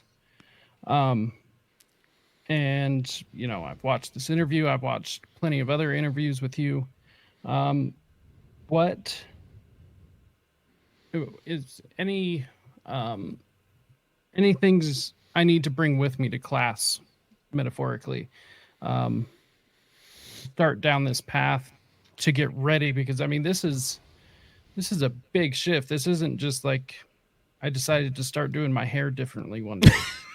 Like, this is like, once this is done, it's a forever life-changing choice to make. So, but yeah, what do I need to bring with me to class? And then I guess to round that off, what is it, or at least are there any big things that somebody is giving up out of our normal life that we're used to after all of this is done? No, you don't need to bring anything with you, and the only thing that you're going to be giving up is maybe an excuse to be a victim. I don't know. I mean, that's Based. pretty much it. If you really enjoy being a victim and you really enjoy the excuses associated with being a victim, this will strip you dry. There's no question about it. This is not really an arena for victim-minded people. And this is not really an arena for people who are not looking to... Sovereignty is a mentality. Sovereignty is a mindset. Sovereignty is the behavior of sovereignty. I teach a lot of things. I teach about how to get special passports and how to print up crazy license plates and how to do all this shit and paperwork and IRS and bills of exchange and all. But at the end of the day, what does it really boil down to? It boils down to mindset. It boils down to mentality. It boils down to how you view yourself. It boils down to identity. How do you treat other people? How do you treat people with respect, with courtesy, with decorum, with morality? Basically, in a nutshell, what I teach, if you were to really boil it down to its basic simplicity, is to stop operating in local law and to begin operating at the international law level, which is where all the big boys operate, right? When you operate at the international law level, which you can operate at right now, there's nothing stopping you from operating at the international law level. I operate my entire life at the international law level. It is a completely different everything. Everything is completely different. All the definitions are different. All the paperwork is different. The mentality is different. Everything is different. And when you operate at the international law level, you are going to work a lot harder to serve others, but at the same time, you are going to reap massive, monstrous benefits of which your greatest desires and greatest thoughts you've had your whole life. But the thing is that at the same time, you live to serve. So it goes both ways. You will live to serve first, and then secondarily, you will be given everything you've ever wanted plus a whole lot more forever. So it goes, it goes both ways. It starts with service and it ends with total abundance in every single area of your life at the international law level. You mentioned being able to work in and out of the system. It seems that once you go through this, it's a lot more ethical and moral way to do things, because then at least if you decide to work within the system, you know what you're getting into. So exactly, just as an example, because obviously it seems like it would most likely be different for everyone, but what, in your opinion, not advice, what would be a good idea to maybe look at doing inside the system, and not outside the system? Give me that one again, or maybe in a different way so I can... What is, after you've gone through the course, you've done all of this, you've got all your contracts done, and you're sitting there, what now? What is something that might be better done within the system than outside the system? I see. It doesn't make any difference. It's all the same shit. I mean, eventually, as people learn more and more about this, you're starting to see this now a little bit in the media. There was that thing, everyone's been sending it to me. I haven't really looked into it too much. I don't really care that much. But there's this whole school board that they went in and like served documents and said like, you never pledged an oath to the Republic of blah blah blah, and you're pledged an oath to a foreign corporation, blah blah. So you're starting to see a little bit of this sort of bleed into that, right? But none of these people that are on any of these school boards know any of this information at all. They have no idea what any of these people are talking about. So Have fun with that. It's cool though. I'm not like making fun of it. Yeah. I'm like, it's cool. It's cool to start seeing some of this stuff happen in the mainstream. It's just that they assume that these people know on these school boards, and these people absolutely positively have not even the slightest clue about any of what they're saying. So whatever. But the thing is that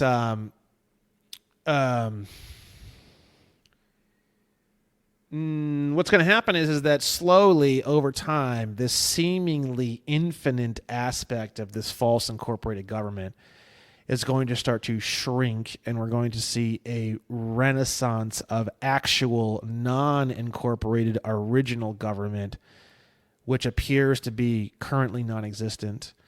We are going to see that start to grow more and more and more, and it's going to be an exact translation ratio of minus 5% to the fake incorporated system equals a plus 5% for the unincorporated original system. So if you were to have a double graph, you're going to see this graph's high as hell like this, and this graph's super low, and then as time progresses, these graphs are going to normalize and stabilize somewhere in the middle. Somewhere along that process, something very big is going to happen. I don't know when. It could be 50-50. It could be 30-70. It could be 70-30. It could be anything. Something's going to happen. Now, the thing is that I don't even mind if staying in the system and people want to stay in the system. And then what happens is at that point, the banks just pay for everything and everything's free for everybody. And everybody has food and everybody has this and everybody has that. And I think that we're going to have a renaissance of art. Massive renaissance of art, massive renaissance of paintings, sculptures, massive renaissance of music, massive renaissance of architecture, I think is one thing that's really gone. That is really beautiful. 100% agreed. You see old banks and old buildings, and you go to France, which I haven't done, but you go to these different places and you see these different things. It took a lot of these guys years to paint and to build these sculptures and these monuments and these buildings, and that was considered a living painting to these people. This was a very beautiful thing. Everybody, I'm sure, every day, everybody in town stopped by when these guys were doing these things, and they wanted to look, and they wanted to see, and they wanted to see the updates, and they wanted to see the new marble and the new sculptures, and it was just the talk of the town, and it was beautiful, and it was amazing. And the guy loved it, and he woke up every day, and he couldn't wait to start, and he didn't want to leave, and it was just a renaissance of art, and I believe is going to occur.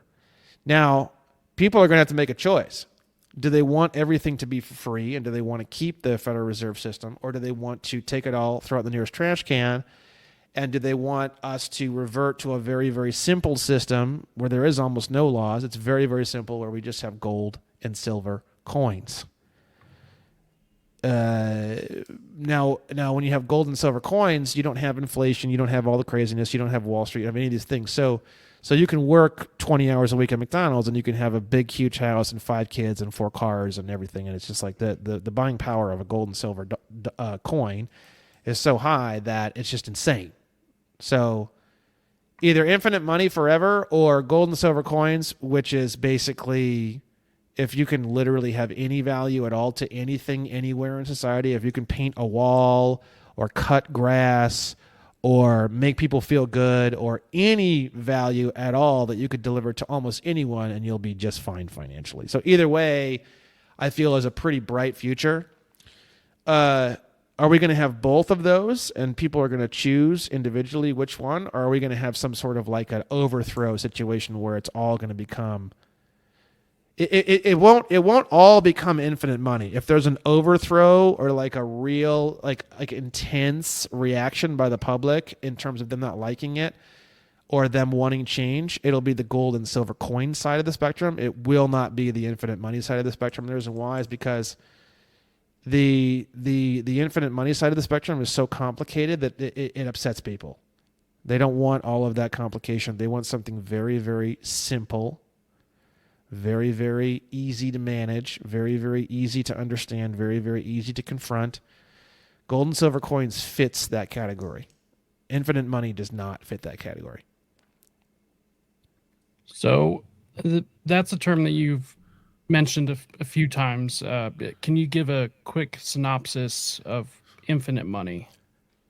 So infinite money is just like I said before at the beginning. It's like the negotiable instruments, and it's the release and exchange of negotiable instruments, and understanding like the banking terminology behind how those things work, and then getting loans and getting promissory notes to instantaneously discharge off of themselves, which is how the society and the incorporated world is supposed to be operating since 1933, because all of these things are all obligations or other securities of the United States in accordance with Title 18 of the United States Code, subsection 8.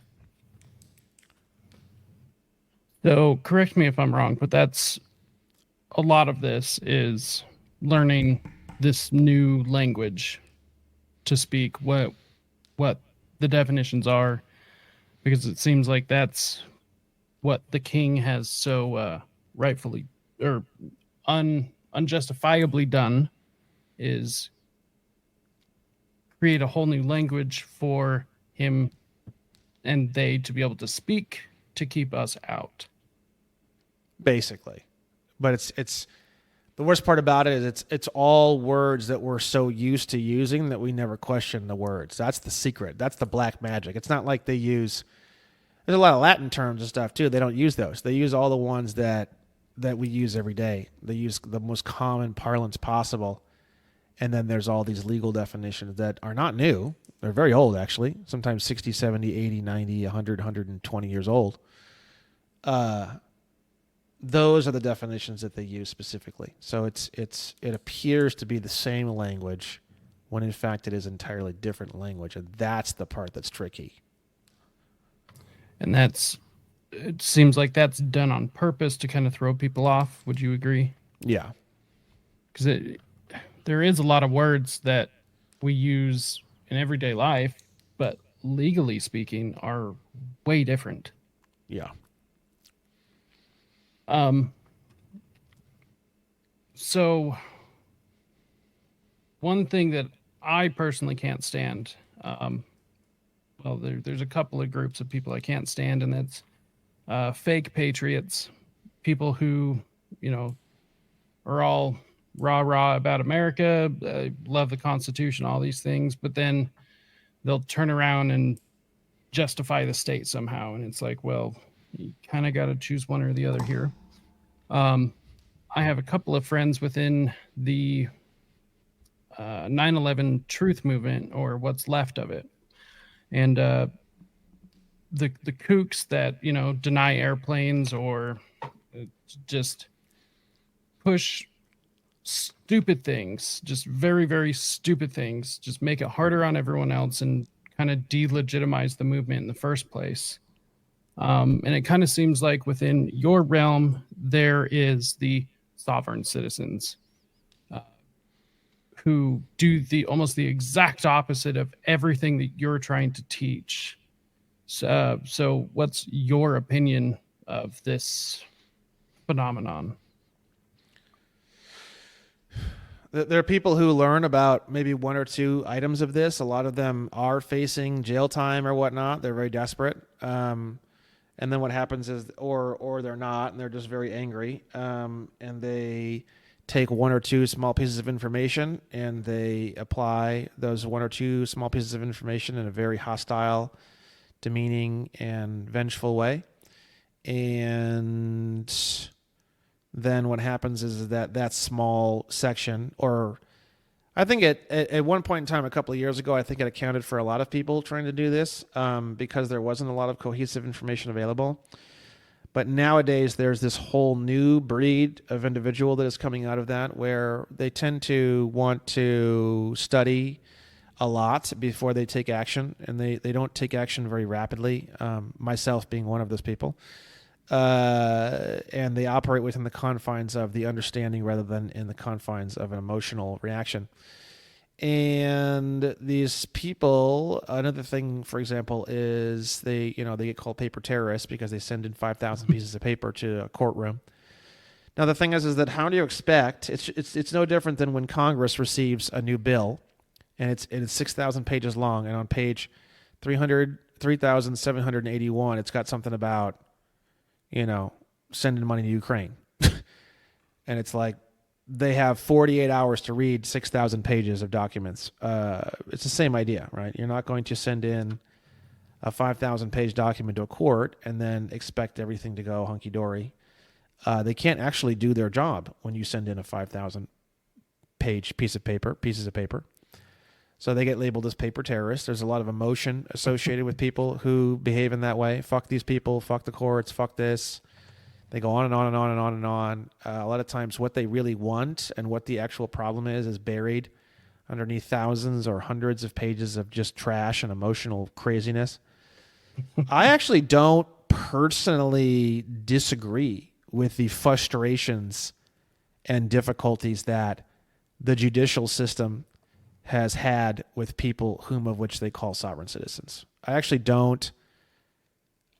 myself would not want to personally deal with these people at all. So, I actually understand the difficulties that they go through, and I understand the difficulties that police go through, and I understand the tremendous hostility and tremendous screaming, angry, hostile behavior that they may go through. Yes, a private security force that's supposed to be policing people who live in the District of Columbia should not be pulling people over on the side of the road and giving them tickets for silliness, for silly traffic laws, traffic infractions, which are the definition of the word traffic means commercial flow. So yes, there's falsities there. But then on the other side, to be screaming and very, very violent and reaching around under your seat, there's two sides to the coin on that. So, and then you could say like, well, the person in the car wouldn't have to act like that had the police officer never pulled them over in the first place. Yes, fine, that's true, but I'm not thinking from a perspective of some philosophical hierarchy. This is just, it is what it is. We are where we are. There's police. They pull people over. They think they can. They think all these things. We live in that world now. Is there a better world? Is there this? Is there that? Yes. I don't think these people are running around thinking I'm going to pull this guy over and handcuff him and beat the shit out of him and take his car. And I just don't think a lot of cops think that way. I think a small percentage of them do. I know many police officers. My brother's a police officer. And I've talked to many of them, and the ones that I've talked to and the ones I've had the pleasure to experience, I've never seen that. So the thing is that, you get pulled over. Okay, fine. It's not the best situation. It's ridiculous. The fact that there's this thing and it's traffic laws, and then there's a certificate of title, which means that the state owns your vehicle. And then there's these silly license plates that mean that you have a motor vehicle, which is a commercial vehicle. And then registration tags are actually just the motor vehicle theft prevention program from the United States Code, which basically states that you sign over the fact that you're actually, the way registration is supposed to work is you're actually supposed to give the police or the Department of Motor Vehicles a timeline of different times of the week of what is going to be operated in that motor vehicle and who's going to be driving that motor vehicle. And registration, the Motor Vehicle Theft Prevention Program, is actually a voluntary program where what you're doing is you're waiving all of your rights in an effort to allow police to pull over the vehicle in order to check and make sure that whoever's driving that vehicle in that moment is legally registered as the person who should be driving that motor vehicle given that date and time of the week. It's called the Motor Vehicle Theft Prevention Program. So the thing is that the police don't know any of this. None of it. There's probably not one cop in the whole fucking country that knows that that's what this is. They think it's a sticker that goes on the back of a metal plate that goes on the back of a bumper, and they don't have a fucking clue what it is or what it means, just like everybody else. And if anybody thinks that any cops know or think they know that the registration is the theft prevention, motor vehicle theft prevention program of, I believe it's like 34 USC 12611. 34 USC 12611.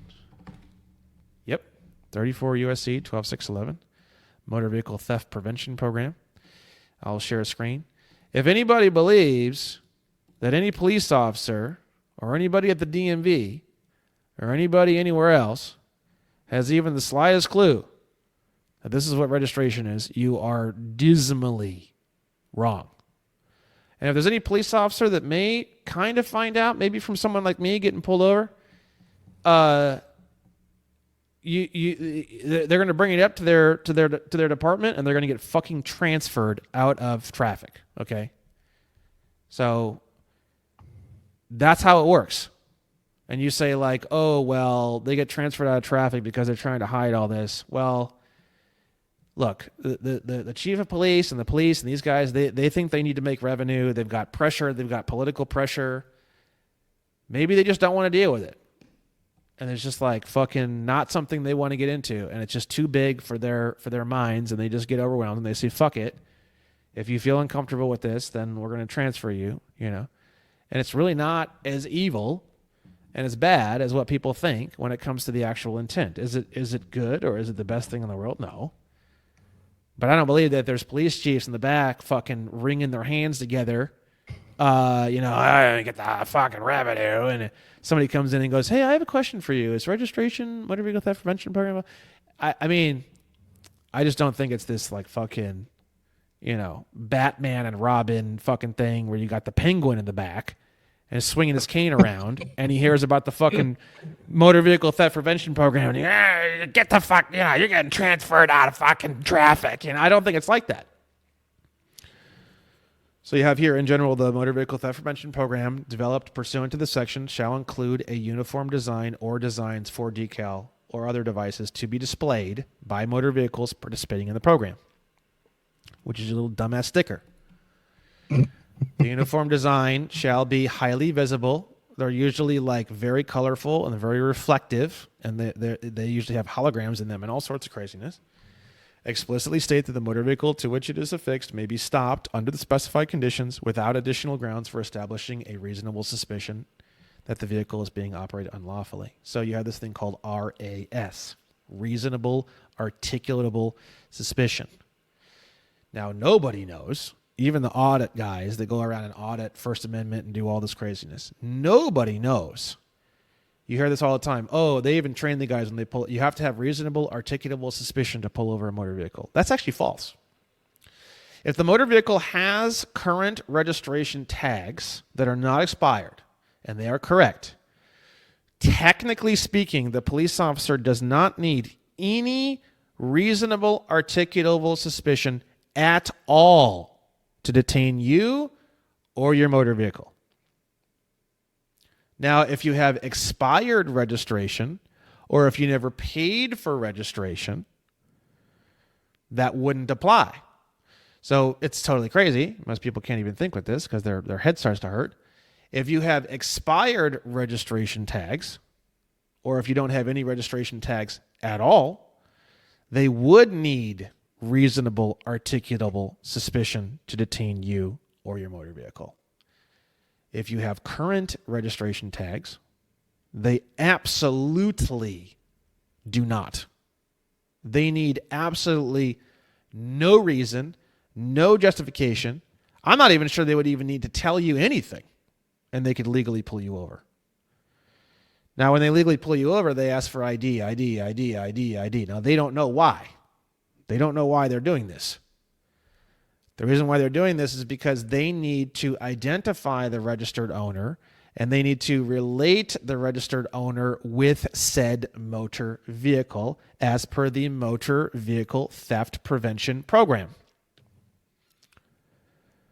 Police do not know that all they are doing in a traffic stop is they are administering a voluntary program. Section C, voluntary consent form. The voluntary consent form used to enroll in the program shall clearly state that participation in the program is voluntary.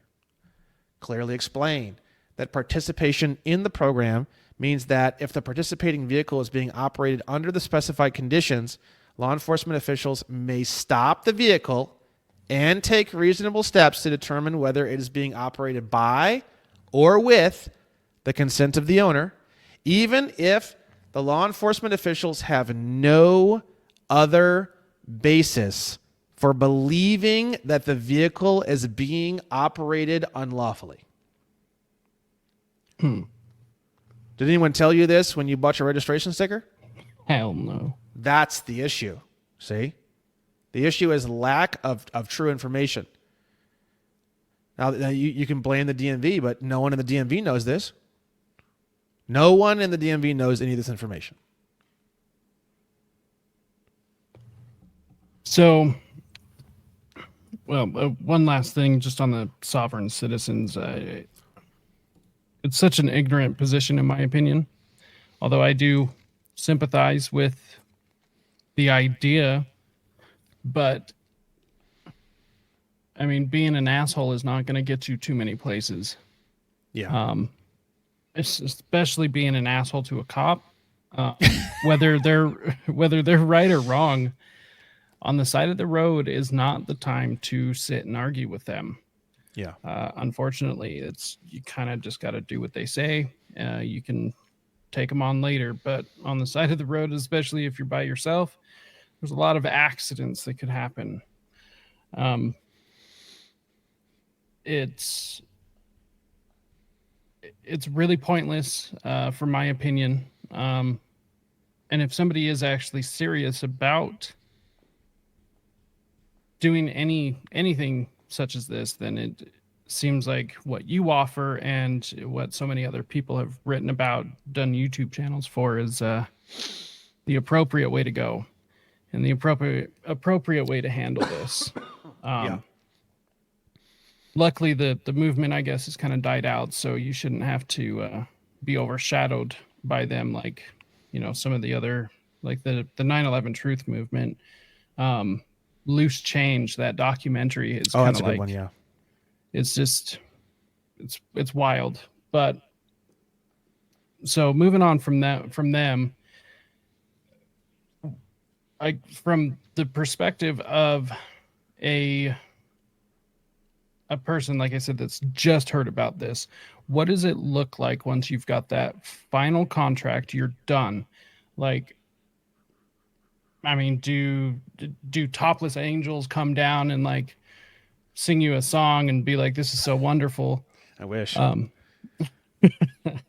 But like, what is it like when you finally have that? You're outside the system, because all everyone knows is inside the system.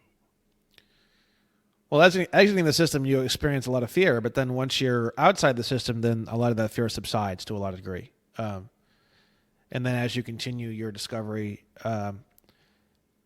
it starts to unlock infinite money, and then you can have whatever you want, and then you start looking at the world very differently, because Bugattis and Ferraris and Lamborghinis and mansions and these things kind of lose a lot of their luster. There's not a whole lot of interest, in my opinion. I think it's actually the opposite. A lot of people are like, oh, if they have infinite money, they'll go around and buy everything. The day you wake up and really realize you have infinite money, like for real, and you know you can get it, you just don't really care anymore. Yeah, I mean, if I had a family, for sure, there's no question about it, I'd probably get a big house for my family, but it wouldn't be for me. I got a great apartment. I got great fans. I got a great fan base. I've got a great life. I've got a great car, great motorcycle. I mean, my motorcycle is really all I use anyways. I don't really care too much. I mean, if you think about it, even from a philosophical point, let's say, for example, a guy putting up Lamborghinis and diamond watches on his Instagram. I mean, what's he trying to do? He's trying to either attract business relationships or women. But the thing is that when you understand women and women love you, you don't, the impetus behind why you'd place a Lambo and a diamond watch on Instagram is no longer relevant. So, it just comes down to a scarcity versus abundance in every area of your life. If you don't have a scarcity mindset, the whole system that we live in, this whole fucking world that we live in, the entire monster system, the trillions and trillions and trillions of dollars a day that are spent on media and fluoride in the water and all the craziness, everything that you see, everything that you could talk about, it's all financed, and it's financed in order to create an illusion of scarcity in your world, because that illusion of scarcity is what causes anxiety and allows them to control you, right? Abundance is a mindset. When you start to actually have infinite money and you start to actually have women in your life and you actually start to have love in your life, very, very rapidly that destitute, broke, scarcity mindset breaks, and you realize that it had nothing to do with all of this, because you now don't have it, let's say, but you don't care because you just had a bunch of it. And now you're like satiated. You're like, whatever. It's like, fine. And you realize that the scarcity versus an abundance mindset is literally just all in your head. And I think the cool thing about a lot of this information is that's a huge part of the process of the learning of this information, is that you learn that there is no scarcity. Scarcity is literally just in your head, and it's being programmed into your skull with the biggest goddamn every single direction that you can possibly turn. Anything that you could say or consume is part of this nebulous illusion production facility that is designed to create the illusion of scarcity in a world where there's women walking everywhere, there's money everywhere. It's actually kind of hilarious if you think about it. Once you get to a certain point, it's almost humorous. It's ridiculous. And the thing is that, you know, this study is a study in abundance. It's an abundance of money. It's an abundance of freedom. In fact, so much freedom that it terrifies some people. There's a lot of people who don't trust themselves enough to be given this much freedom. So is the issue freedom, or is the issue self-esteem? Is the issue freedom, or is the issue self-worth? Is the issue freedom, or is the issue self-trust? You know? Sounds like we're all institutionalized. Exactly right. That's exactly right. We'll start wrapping up here soon, so I don't keep you too long. Cool. So to me, which is why even after our discussion the first time, for everything that I value, which is liberty, truth, and of course I run off reason, logic, and evidence. This seems like probably the most important thing that almost anyone can do.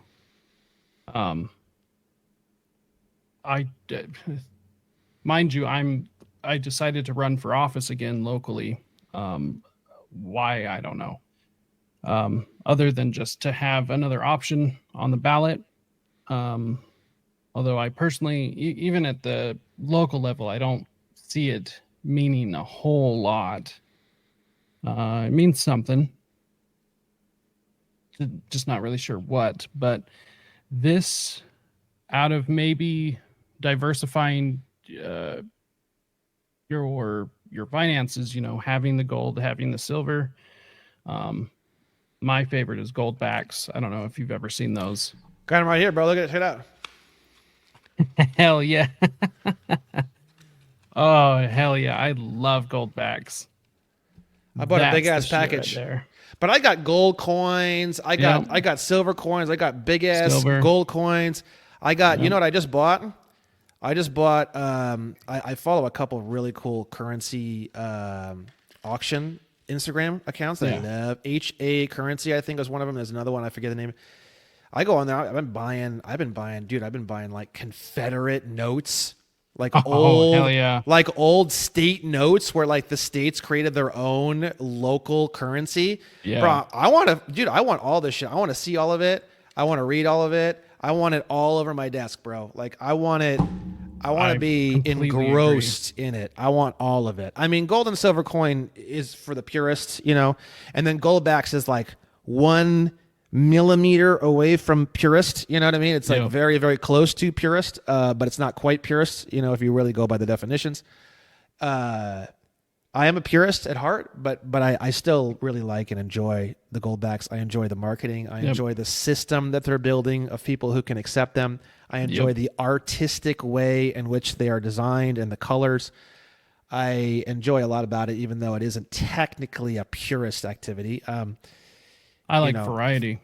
Yeah. So it is very and you start studying a lot of the history of currency. You've got silver certificates, you've got gold certificates, you've got Indian currency, you've got national currency, you've got Confederate currency, you've got state currency, you've got county currency if you go back far enough. And if you follow a lot of these auctions where they get their hands on some of this old ass shit and they auction it off and sell it, you get to see all sorts of crazy stuff, man. You get to Oh see yeah, a lot of cool stuff, man. A lot of cool coins stuff. that were temporarily made. And, Oh God. I yeah. mean, so much wildness. So, really a lot of fun, very educational.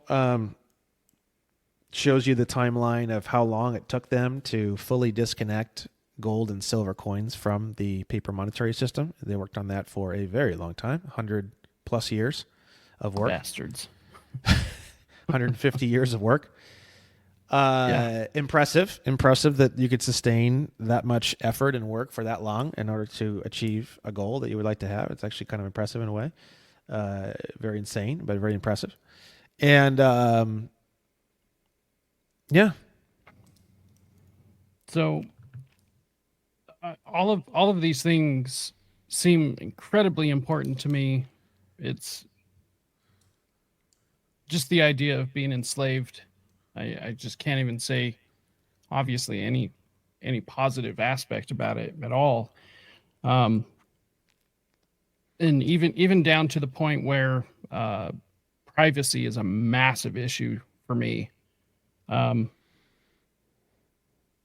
Pretty much trying to utilize technology to promote privacy, which it's, try to talk to people about things they don't understand and try to tell them privacy is important. And well, if you're not doing anything wrong, you have nothing to hide. Yeah, okay. But being able to embrace all of these things, what you teach seems like the pinnacle.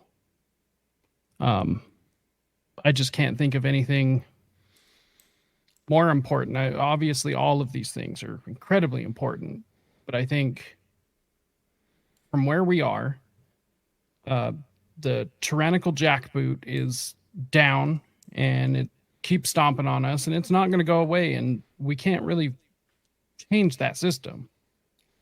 So just exit and just leave it. Leave it respectfully, but leave it nonetheless.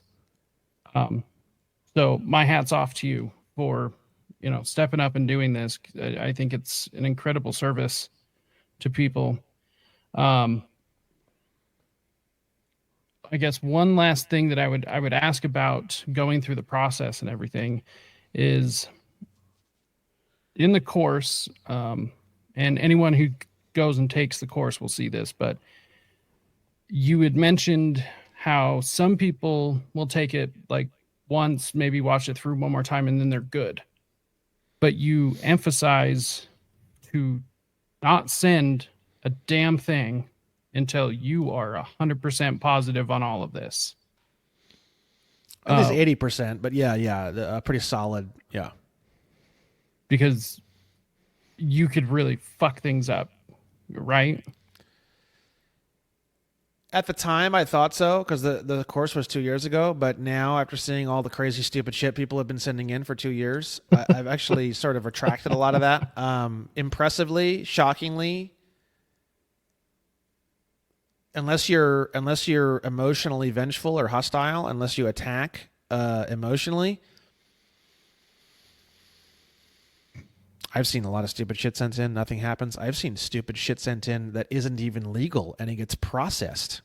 I've seen all sorts of things. That's wild. Because people just don't fucking know. They just don't know. You can send in shit that ain't even fucking legal. There's a chance they may fucking just do it.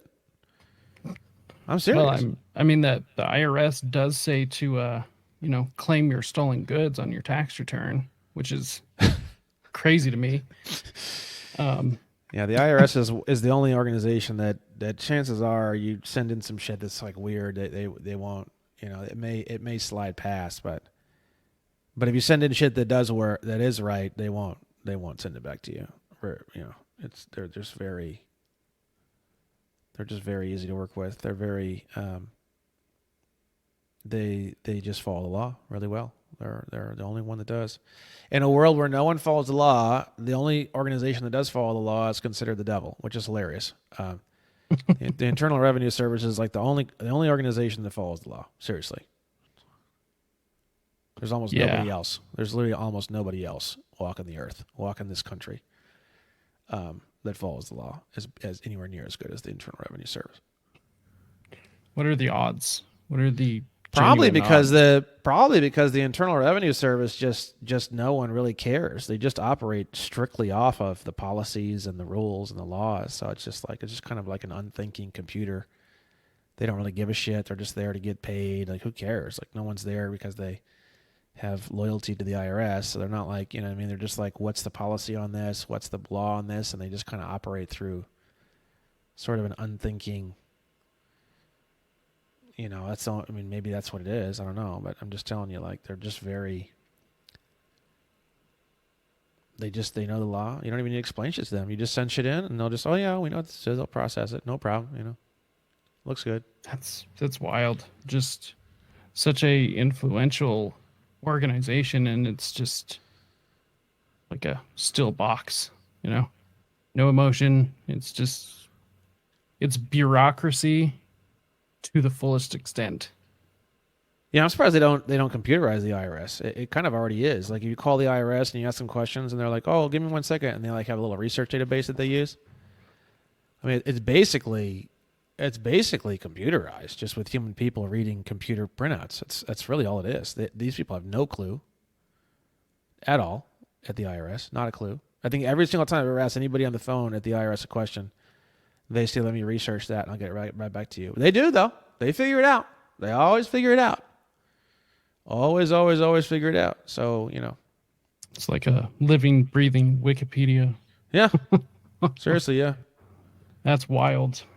So we'll wrap up on this. I wanted to ask, now that you've made the course, you've gone through all of this yourself, you're been doing this several years, you're teaching others.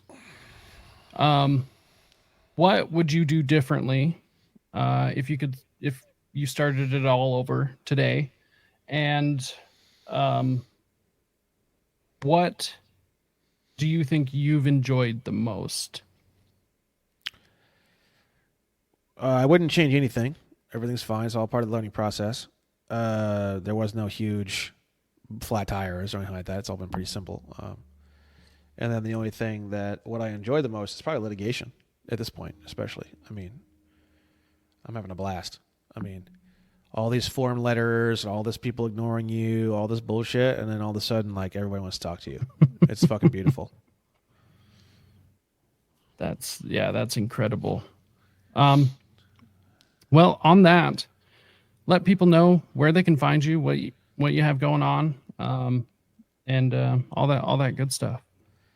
Yeah, so for many years I was trying to do all sorts of goofy things, like send Polaroids and love letters and all sorts of good stuff, trying to get my orders completed, my legal orders that are all totally as per the law. I decided one day that I was done trying to mess around with that, so I started getting into mainline litigation, federal litigation, lawsuits, and that kind of thing.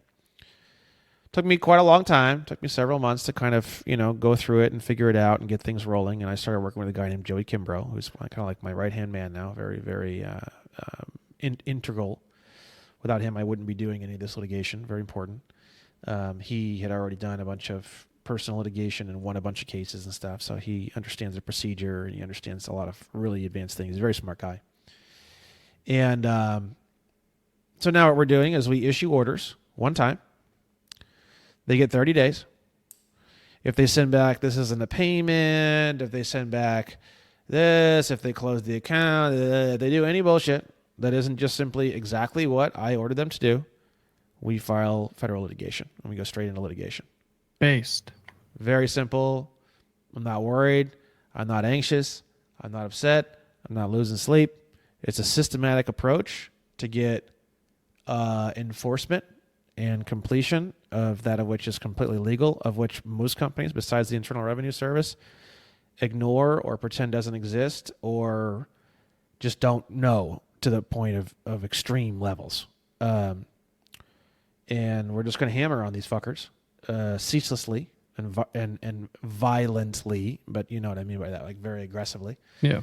And eventually they're going to wake up to the fact that this is right, this is legal, and then you won't have to pound their doors in to get these things done anymore. Especially when there's 10 or 20 or 50,000 people doing this. So my plan is to learn all this, win some cases, and then I will be creating a second course called the Pro Se Litigant course. And it will be a course that is the A to Z, how to file a lawsuit and run it all the way through to completion.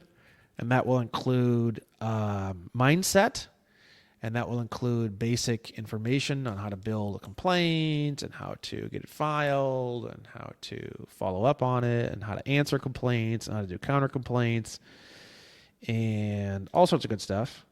And I intend on giving that course away for free as well. I have all my research at onestupidfuck.com. I have very active social media profiles all on all platforms, mainly Facebook, and I guess Instagram would be the two big ones. I am on Twitter, though. I'm not a big user. Facebook is where I do most of my activities because I'm an original Facebook user from 2006, back when it was just barely started. I hate Facebook. Yeah, I know. A lot of people don't like it.